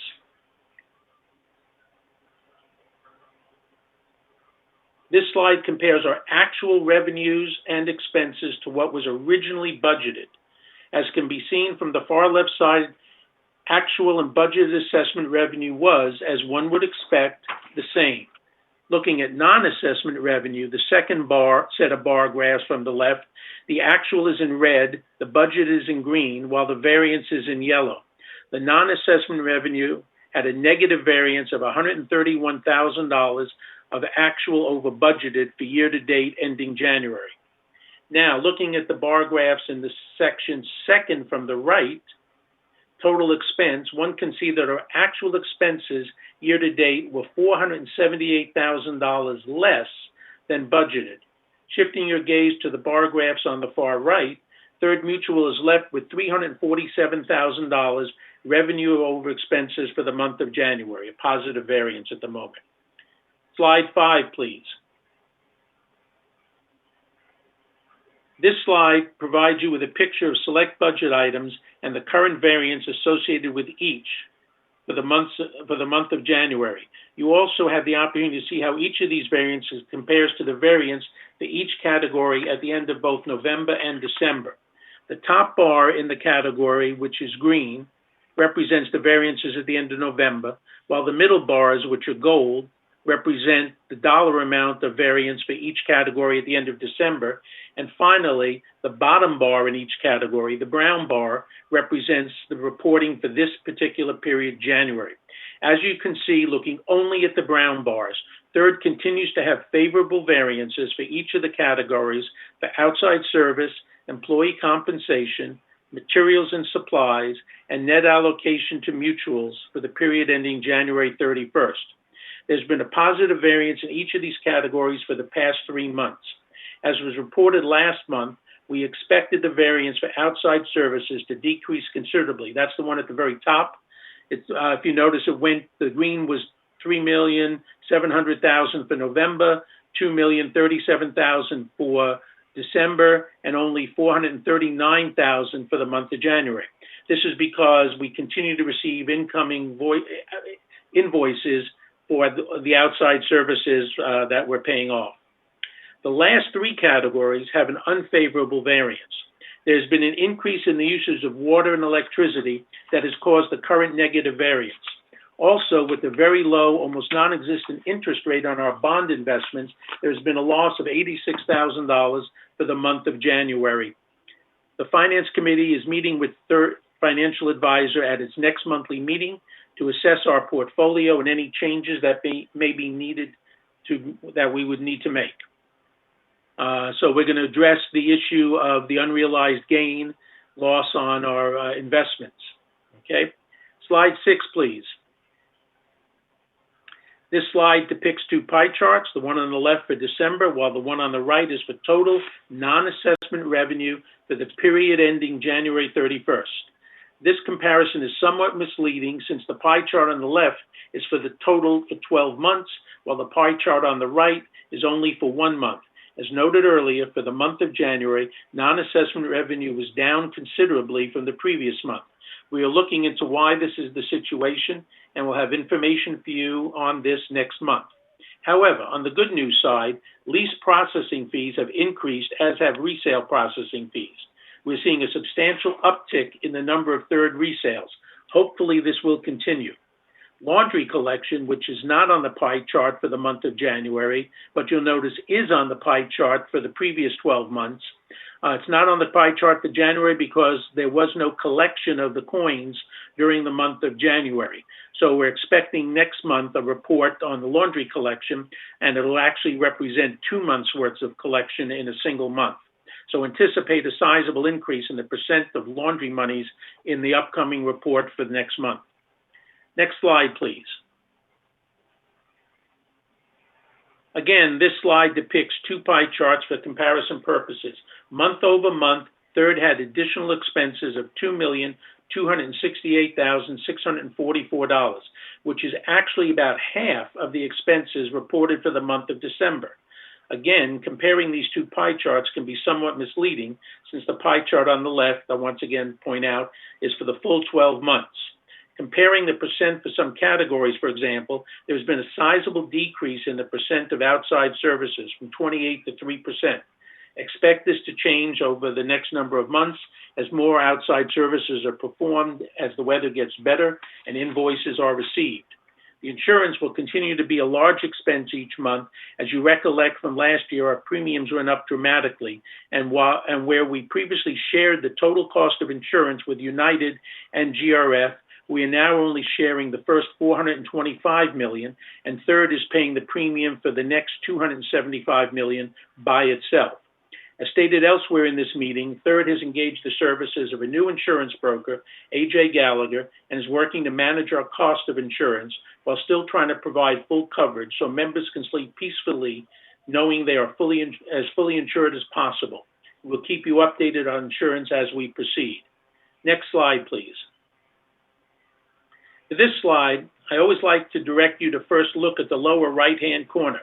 As of December 31st, Third Mutual had as of December 31st, right? The right-hand corner is as of January 31st.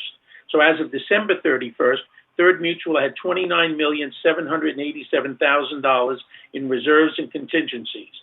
Now we have, as you can see, $30,418,000. This represents a slight increase of approximately $600,000 for the past month. Last month, the Garden Villa was reported to have $68,000 in its fund. Lynn Jarrett astutely caught that there was a sudden unexpected decrease of approximately $21,000 in the Garden Villa for 1 month. After an investigation, it was found that the $21,000 was coded incorrectly and should not have been deducted from the Garden Villa fund. It has since been restored, and the Garden Villa fund now stands correctly at $95,000. Thank you, Director Jarrett, for your eagle eye attention. There is just over $4,326,000 in the unappropriated expenditures, an increase of $38,000 from the previous month. In the disaster fund, $7,639,000, a decrease of $1.2 million month over month, most of which, as intended, was used to cover the cost of insurance. Finally, $18,320,000 in the replacement fund is an increase of approximately $500,000 over the previous month total in this category. Year-to-date, Third had $1,062,000 in contributions and interest added to these funds, while we had $315,000 in expenditures. Next slide. This slide is just another way of presenting some of the previous slides. This slide compares the different fund balances for the past 5 years, which have averaged approximately just over $29 million. As you can see from the slide, there has been a slight increase year over year for the past 5 years. Please note that Third has been committed to supporting the goals of the reserve requirements, while at the same time trying to balance the need for unexpected events. As evidenced by this slide, we are making progress, albeit small, but still progress to increasing our fund balances. And our last slide, please. This slide provides you with a picture of the resale situation for Third for the past 3 years. December, if you'll notice, in 2020, had 45 resales and represents the best December we've had in the last 3 years, an increase of 17 resales over the previous month of November, 28 to the 45. Resales continue to be strong in January as well, with 41 completed. This January also, if you look at the past 3 years, represents the best January Third has had in those 3 years. That concludes the report for this month. Our next Finance Committee meeting is scheduled for Tuesday, April 6th at 1:30. Thank you. Thank you. Any questions for Director Muchnick? Okay, on to the Architecture Control and Standards Committee. I want to talk about two things that are significant that we really went over. First thing is the United Board had come forward with the permitless alterations policy and variance moratorium policy. In looking at it, we decided to have two different committees take a look at this. One was M&C for Third, the other is the Architecture Control and Standards Committee. M&C has looked at it and making recommendations to the Architecture Control and Standards Committee. And I'll let Director Muchnick talk more about that with the M&C Committee report. The other thing is asbestos rules and regulations. We're trying to put together a meeting of different governmental agencies that are controlling this. We want to get to the heart of what is required for asbestos abatement when somebody does a alteration, and why is the cost so high? So more to follow on that as we have a meeting that's set up with the AQMD and another department as well. So I should have something to report to you next month on that. So that concludes my talk on that. The next meeting is going to be March 22nd at 9:30 a.m., a virtual meeting. So on to Report Communications Committee, Director McCary. Thank you, President Parsons. The Third Communications Committee met back in January. This is a quarterly meeting. The next scheduled meeting will be a virtual meeting and is scheduled for April 14th. Thank you. Okay, that's April 14th? Yes, April 14th. Okay. Thank you. Okay, report of maintenance construction, Director Muchnick. Thank you, President Parsons. We've talked already earlier, we passed a motion related to the garbage chutes. We also, M&C also met and discussed with Darren Tapp some of the things he's going to be doing, the new restoration manager. Another big item for the committee was the consideration of the request for additional staffing for manor alterations. This request, as Steve has indicated, is also being considered by the Architectural Committee, and both will send recommendations to the full board. The request from manor alterations is that we add 2 operations specialists to support intake, in other words, front counter staff, 2 operations specialists to support telephone and email response staff, and in the resale area, 1 resale inspector, 1 operations specialist, 1 float inspector, in other words, 7 total employees. This committee reviewed the proposal as well as how the cost of the positions would be provided. Some fees are going to be raised, but what is not covered by increased fees would be shared. The shared cost would be with United. for the additional positions. The committee, the M&C committee recommends the proposal to the architectural committee and the third board with 3 changes to the proposal. Number 1, shifting the partition wall modification from classification 2 to classification 3. 2, removal of from the proposal the intent to suspend for 6 months variance requests of any kind.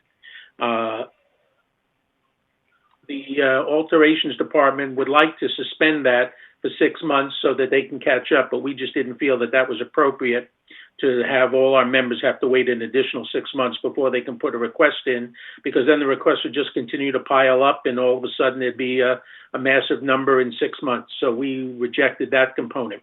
And we also asked them to recalculate with realistic figures the expected income that would help to underwrite these positions, because, for example, they indicated that they expected to have 900 resales, 450 from Third and 450 from United during the course of 2021. And we just don't think that's realistic because even the Green Book suggests that there'll only be a total of 771 resales in all of the village for this coming year. So since the support for these staff in part is predicated on the income that would be generated from resales, we want a more realistic understanding of what that's actually going to be. So with those 3 caveats, we recommend the proposal as submitted by Manor Alterations, and we recommend that to the Architectural Committee, and then hopefully on to the full board. Next meeting, Maintenance Construction, is May 3rd at 1:30.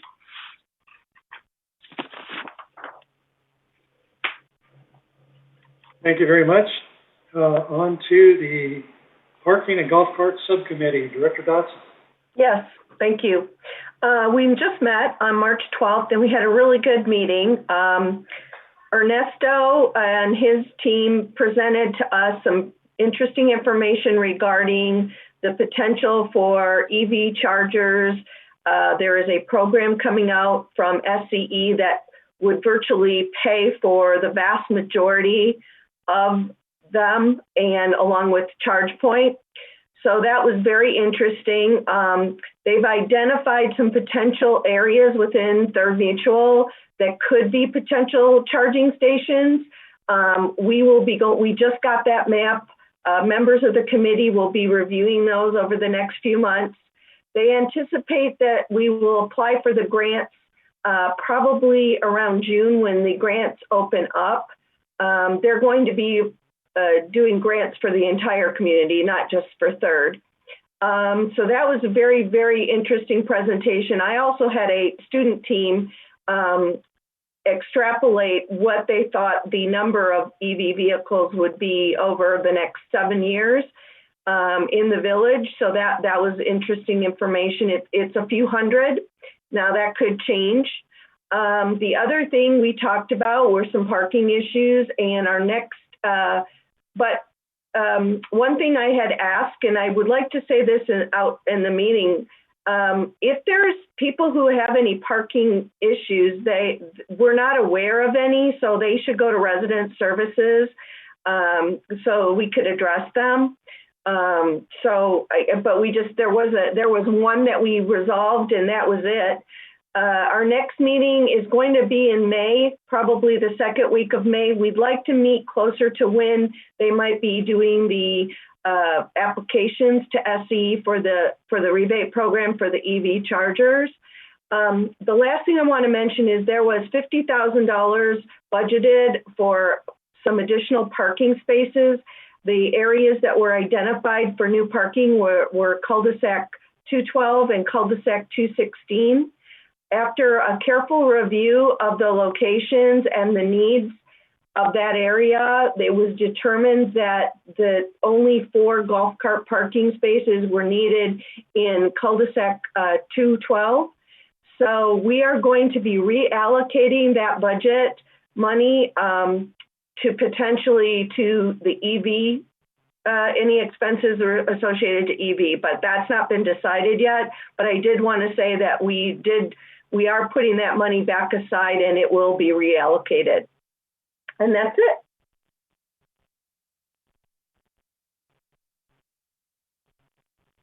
Okay, thank you very much. Any questions for Director Dotson? Okay, hearing none, we'll go on to the Garden Villa Rec Room Subcommittee. Director Jarrett. We had our quarterly meeting recently, and all the inspections have been done for all 53 rec rooms. And because the rec rooms haven't been used for nearly a year, there wasn't a whole lot of maintenance that needed to be done this year. So what we did with the money for this year, we decided to go with replacing all the wooden chairs in there in the rec rooms.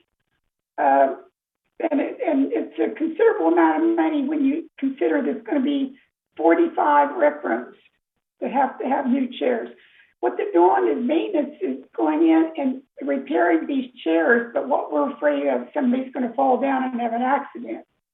And then we're really going to, it's not good. Somebody's going to be hurting.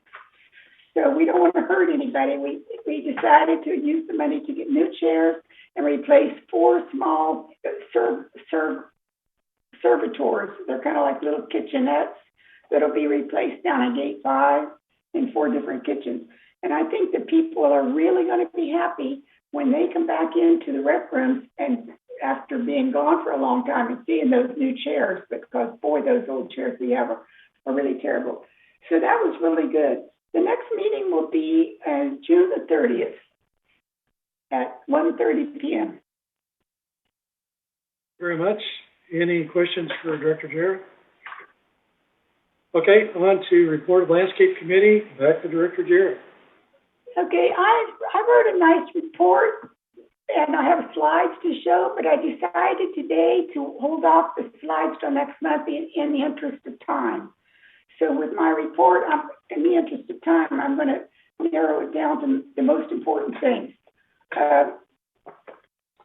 Weeman, the landscape director, has reported that he's excited about a pilot injection program for trees that have seeds and cause all those berries that fall on the sidewalks and pavements. There's about 1,450 trees in Third that have those type of trees. And so they're doing an analysis now of where those berry trees are, the big seeds and so forth. And they're going to use this plant regulator, which prevents the trees from dropping those berries. And people are going to love it. All of Disneyland uses it. And we found out also that over in Forest Avenue in Laguna Beach, they use it. This program will mean that we're not sure whether it's going to be too effective this year because maybe they've already started, the seeds have already started to growing in some of the trees. But it'll be an annual program. So be, this time early in the year, really early in the year where they'll be injecting the trees. I think people are really going to be happy to hear about this program. And the other thing I wanted to mention is about the irrigation. We have a very old computer system that sits in a real small room that controls how those, that keeps our irrigation controls working. It needs to be updated. The cost is around $1 million. So Mr. Weeman started last year reserving $200,000 a year. He's going to do that for 5 years so that we can upgrade that system because $1 million would be really terrible to take that out of our landscape budget. So that's the way he's going to work on that. We have 50 plus miles of irrigation piping itself. It's aging, but by no means do all those, but the irrigation pipes need to be replaced.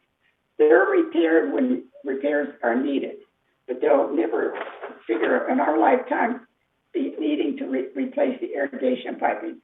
So it's that big computer system that's going to cost the money. I just want to tell you that the number of tickets has increased and so forth. The satisfaction of services, the landscape, has really increased. And like I say, in the interest of time, I'll wait and show you those slides next month. So the next meeting we will have will be held on April 1 at 9:30 a.m. Thank you. Okay. Any direction or any questions for Director Jarrett? Okay. On to report of Water Conservation Committee. Director Rain Solstak. Yes, we held our quarterly meeting on January the 20th. The main concern, of course, is not only the cost of water to Third Mutual, which is annually approaching $3 million, but taking a look at how we can conserve, because it is apparent that South Orange County has to get most of its water from somewhere else. We did have some slides to look at that. Landscaping has been doing a wonderful job in converting some of the plantings to drought-resistant plantings and decreasing the water usage. We're going to also be focusing on residence and residential water, which has really been increasing in cost on a regular basis. We know we've all been home, so we're probably using more water, but there are ways to conserve. And in the interest of time for this meeting, I'm not sharing the slides. However, those of you who are interested may want to listen to this Thursday morning, and I'll be talking about it and sharing some of the tips on how we can help our water conservation here in the woods on a residential basis. And our next meeting will be April 21st at 10 o'clock. A question for staff and Director Jarrett. I understand that our own nursery for VMS, they've gone through it, called out plants needing a lot of water and moving to drought-tolerant plants. I believe that's been accomplished. Is that correct? I think so. I think it has been finished. Okay. Okay, that's good to know. And so our people need to know that, so that if VMS comes out to replace a plant, put in new plants, chances are it's going to be drought tolerant. Is that correct? Yes, that's the plan. Okay, I see your head's nodding. Okay, Donna, go ahead. Yeah, and I just wanted to add that landscape, we have two areas of water usage here and water bills in Laguna Woods. We have landscaping and we have residential water. And because the two are so closely tied and we have to work together, the chair of the landscaping committee, Director Jarrett, sits on the water committee, and I sit on the landscaping committee. And of course, Kurt Wyman, the director of landscaping services, attends both. So there's really been a lot of coordination, and we're looking forward to not only working together, but bringing some educational programs to the residents, working with El Toro Water District, as well as with some of our own educational opportunities. So, okay, thank you very much. We'll go on to report of Resident Policy Compliance Task Force. Director Jarrett.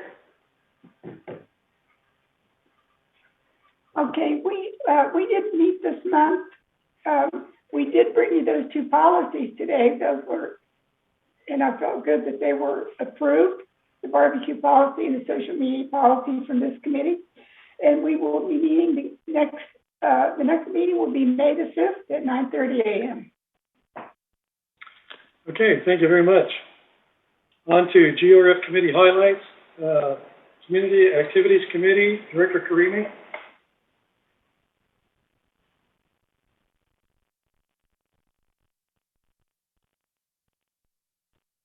Reza, you're muted.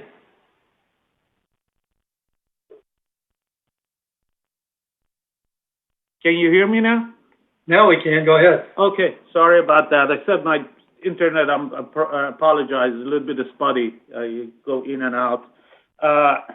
The community activity meeting was on March 11, and most of the issues that were discussed was discussed also by Mr. Parker and Mr. Foster in regard to the COVID and the pools opening and some of the other activities that they already discussed. A few items that I want to bring up to that, was discussed in the meeting was about some of the facilities. For example, pickleball, now they can play doubles. The golf carts, they can ride 2 people on the cart and 4 golfers can play. On the garden center side, there are a lot of activities going on there. They're doing a lot of trimming and weeding in the garden centers and the issue with the speed bumps is being looked at in Garden Center 2. And there's about $5,000 for those speed bumps that need to be replaced plus labor. So there's a lot of discussion about how they're going to do.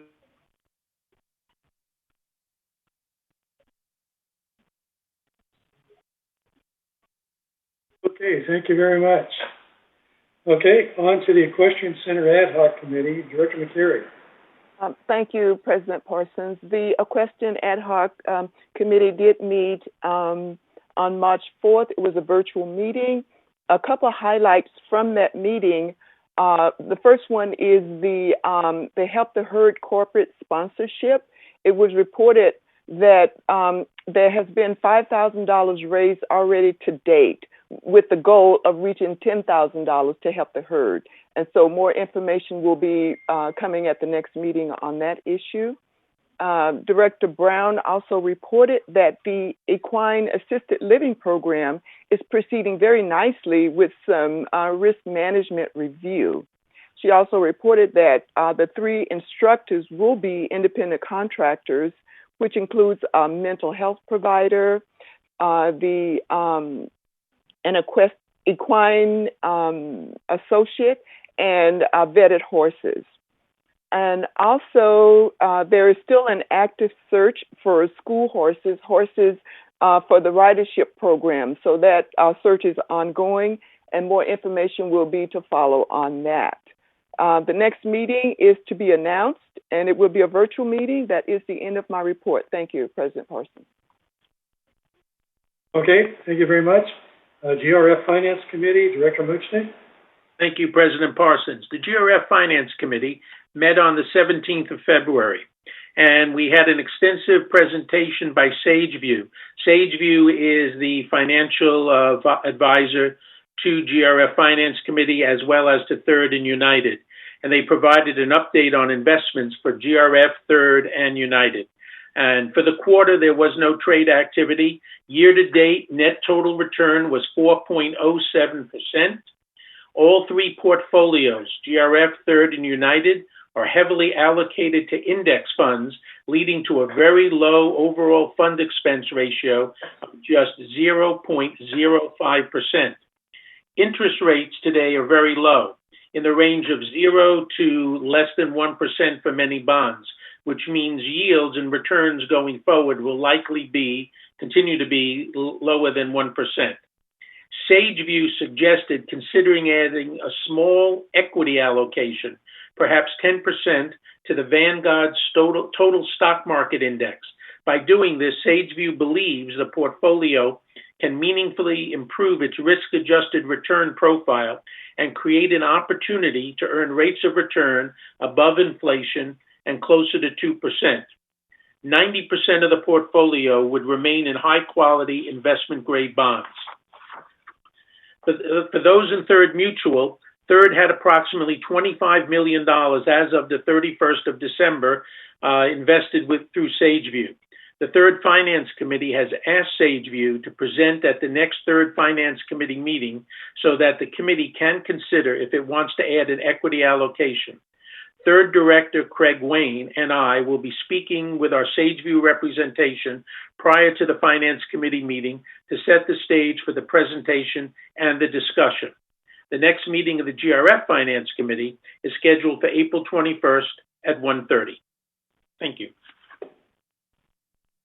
Thank you very much. On to GRF Landscape Committee, Director Karimi. Lynn, can you take over that? My internet is on and off. I'm sorry. I apologize. Director Jarrett, could you give a report in this area?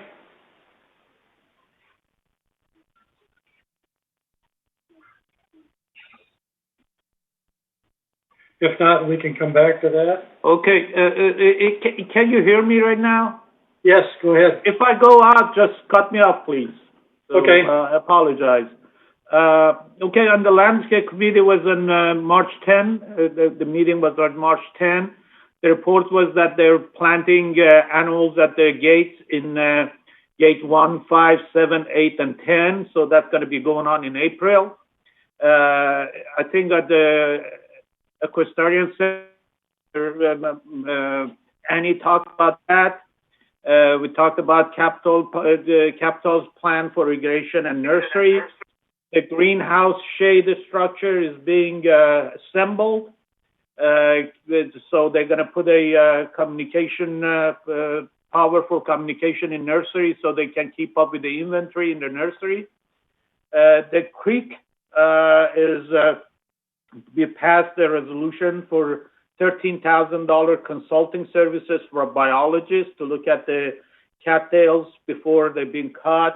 They're going to be cutting those cattails, but the nesting season for the birds are from, from February through October.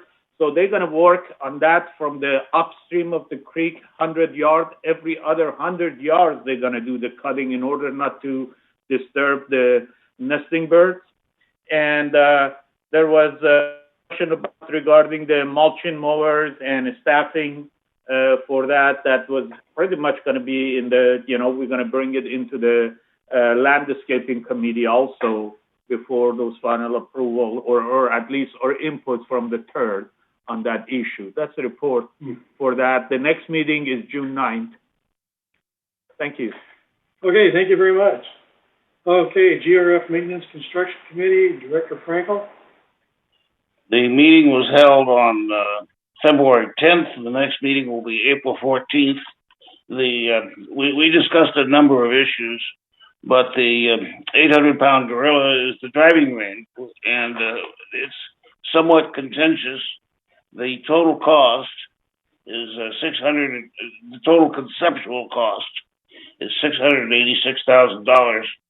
The big issues are the grading, drainage, ball collection, and a saddle to enhance the ball collection so it doesn't the balls don't go outside. And we have a very fine consultant, and but nevertheless the committee is not satisfied that they want to spend that much money.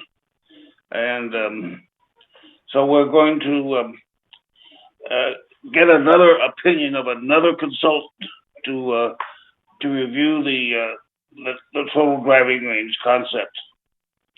We talked also about the EV charging bollards, and a parking lot light location issue was discussed, and there was an on-site meeting on that issue. And that completes my report. Thank you. Okay. Any comments or questions to Director Frankel? Okay. On to Clubhouse 1 Renovation Ad Hoc Committee, Director Engdahl. That's been very quiet lately. There hasn't been, I have not heard of anything going on there. Last meeting was about 4 or 5 months ago, and the next meeting is to be determined. Okay, thank you very much. Media and Communications Committee, Director McCary. Thank you, President Parsons. The March Media and Communications Committee meeting was canceled. The next scheduled meeting is April 19th at 11:30 a.m., and it will be a virtual meeting. Okay, thank you. Mobility and Vehicles Committee, Director Karimi.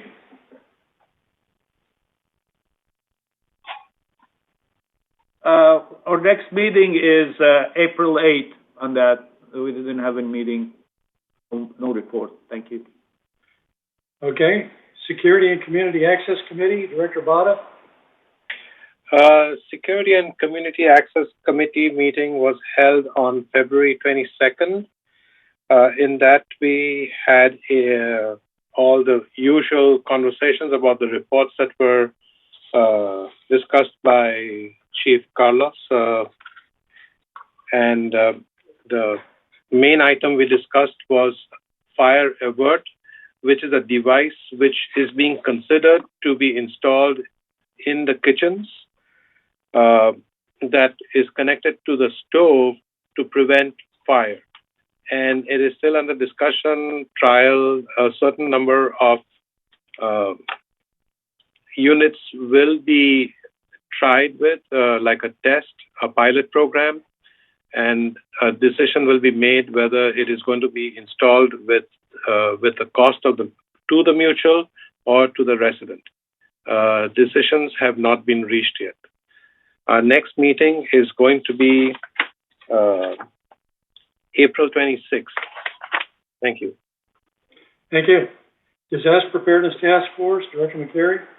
Thank you, President Parsons. The last Disaster Preparedness Task Force met in January, and a report was given at the February meeting. The next scheduled meeting is March 30th at 9:30 a.m., and it will be a virtual meeting. Okay, thank you. Report of Laguna Woods Village traffic hearing, Director Dotson. Actually, Director Frankel attended. There wasn't anything to discuss, so they had a 15-minute meeting and just to have their establish that there was a meeting. But our next meeting is tomorrow. Okay, thank you. GRF Strategic Planning Ad Hoc Committee, Director Muchnick. Thank you, President Parsons. The next meeting of the Strategic Planning Committee is tomorrow at 1:30. I reported last month on an update of what we had accomplished, the two subcommittees. So we'll have more for the next board meeting. And if it's okay with you, President Parsons, since next on the agenda is the Ad Hoc Budget Committee, I'll move directly into that. The Ad Hoc Budget Committee had its first meeting, which was very productive. A discussion of concerns about the budgeting process took place, and it was decided to reinstitute the meetings with different departments that had taken place in previous years but was not used last year. Since the Ad Hoc Budget Committee meeting, there are now Zoom meetings scheduled with the different boards with the following committees: Landscape, Maintenance and Construction, Human Resources, Information Services, Office of the CEO, Financial Services, Media and Communications, and Security. At the moment, given that all these workshops are scheduled for between now and the end of March, there is no next meeting scheduled for the Ad Hoc Budget Committee. Thank you. Okay, thank you. And if you're tracking next week, there are 10 meetings on the budget with the different departments, like Director Muchnick said. And the week after that, there are 4 more. So stand by for a lot of budget meetings. Okay, onward to item 15, future agenda items. Anything that needs to be changed or updated? A lot of these things are continuing on. So anything that needs to be added? Okay, hearing none, we'll go ahead with director's comments. And I'll start with Director Dotson.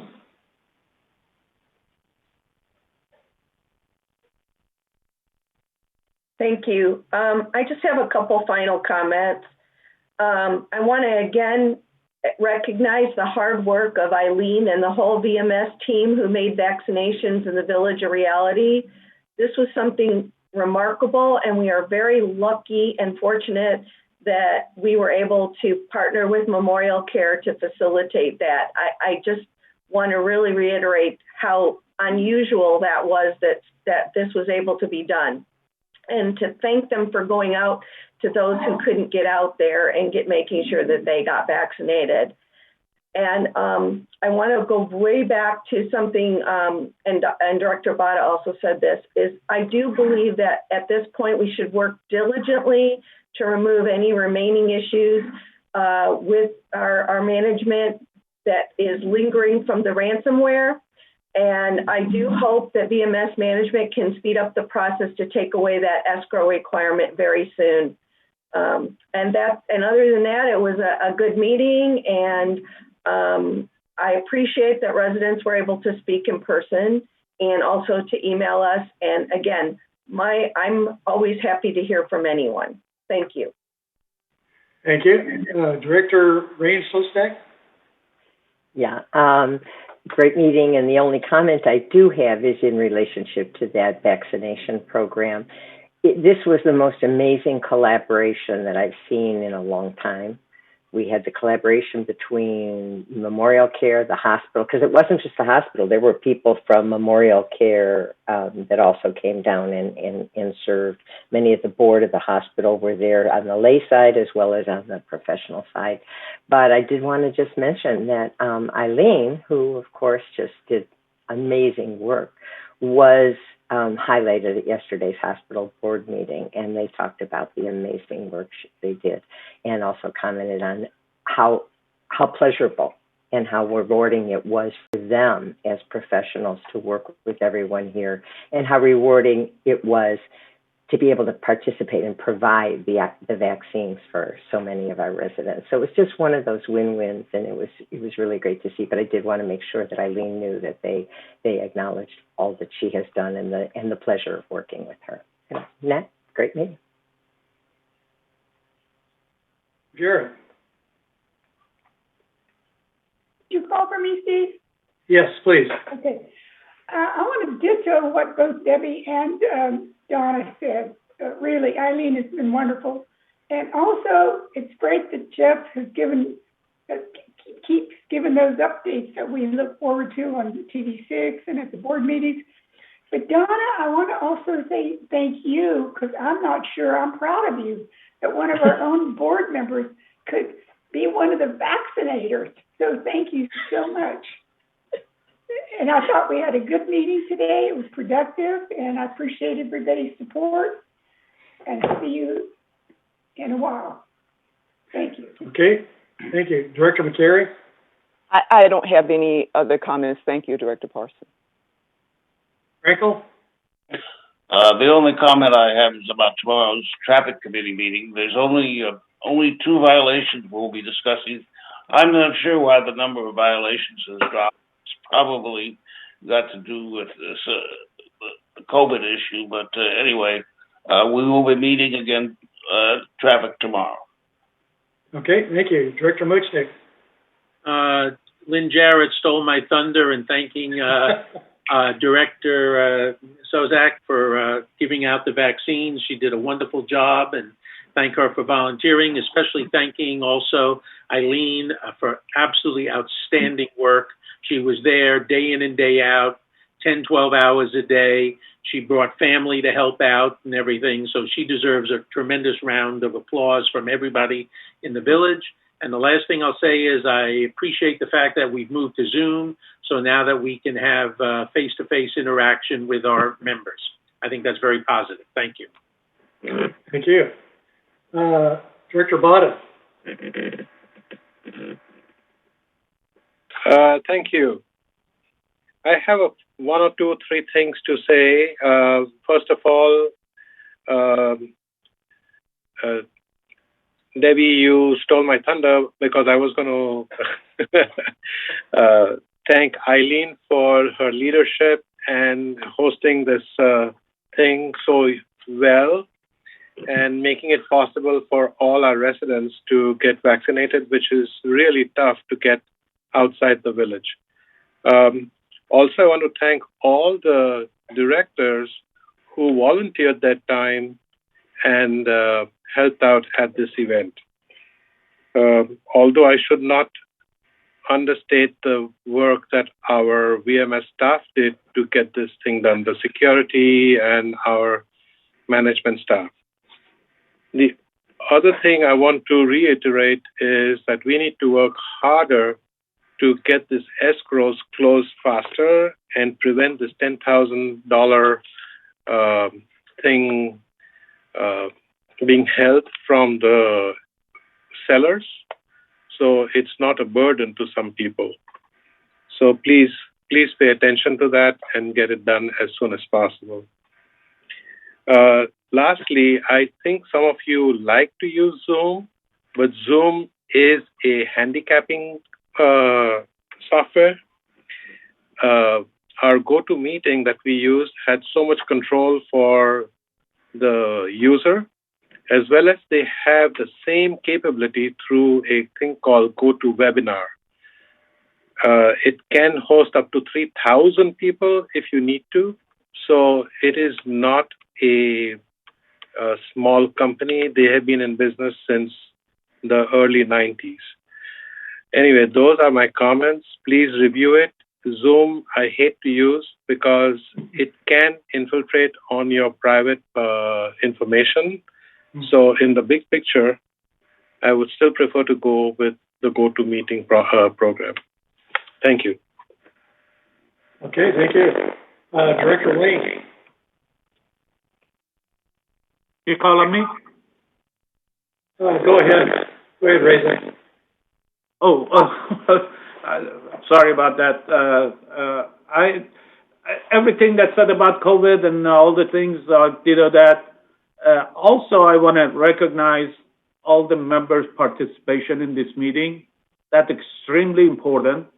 I want to recognize Gail, Karen, Sarah, and Jules that have stayed on this meeting and give us their input.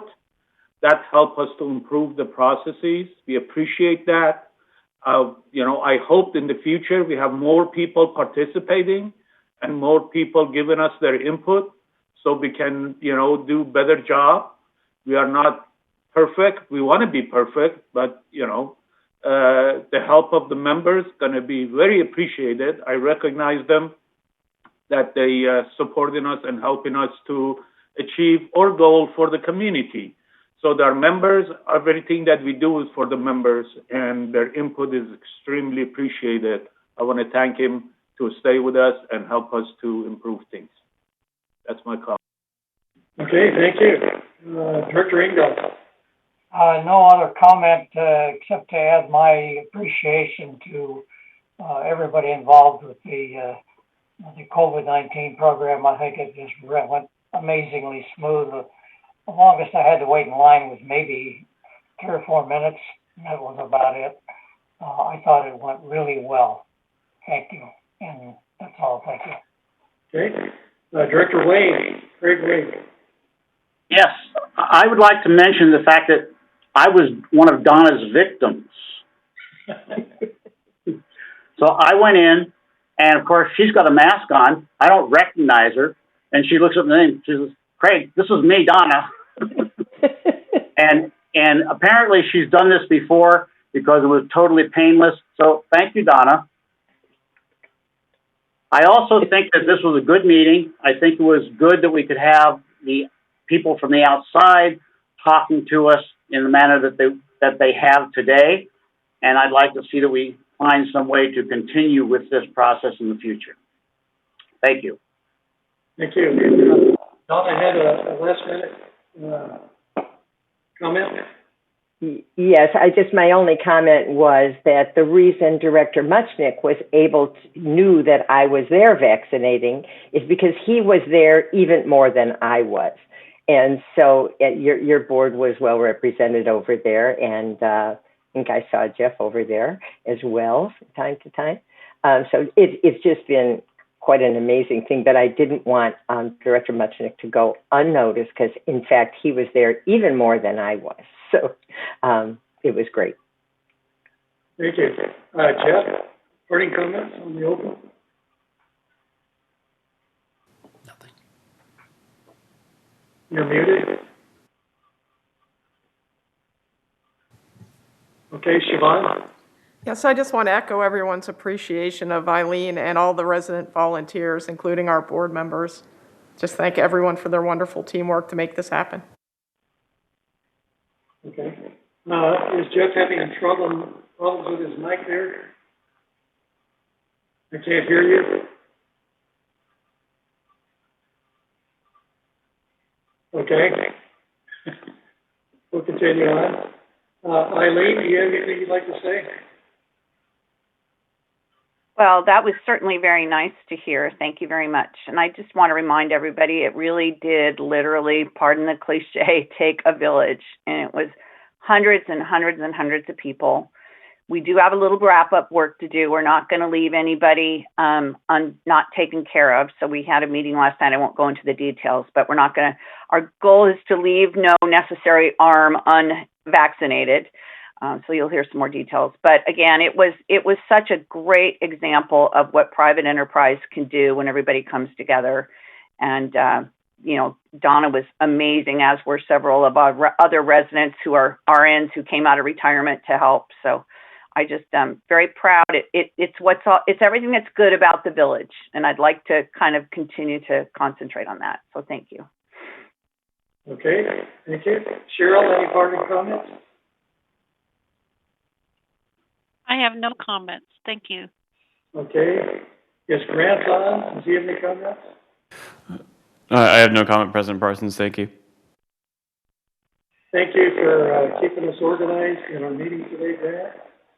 And I do appreciate the comments from everyone at large, all our residents. Like I said, keep your comments coming, and we will keep the communication line open to everyone. Steve, you're in the water. Steve, you're in the water. You might want to click off and back on again. Okay.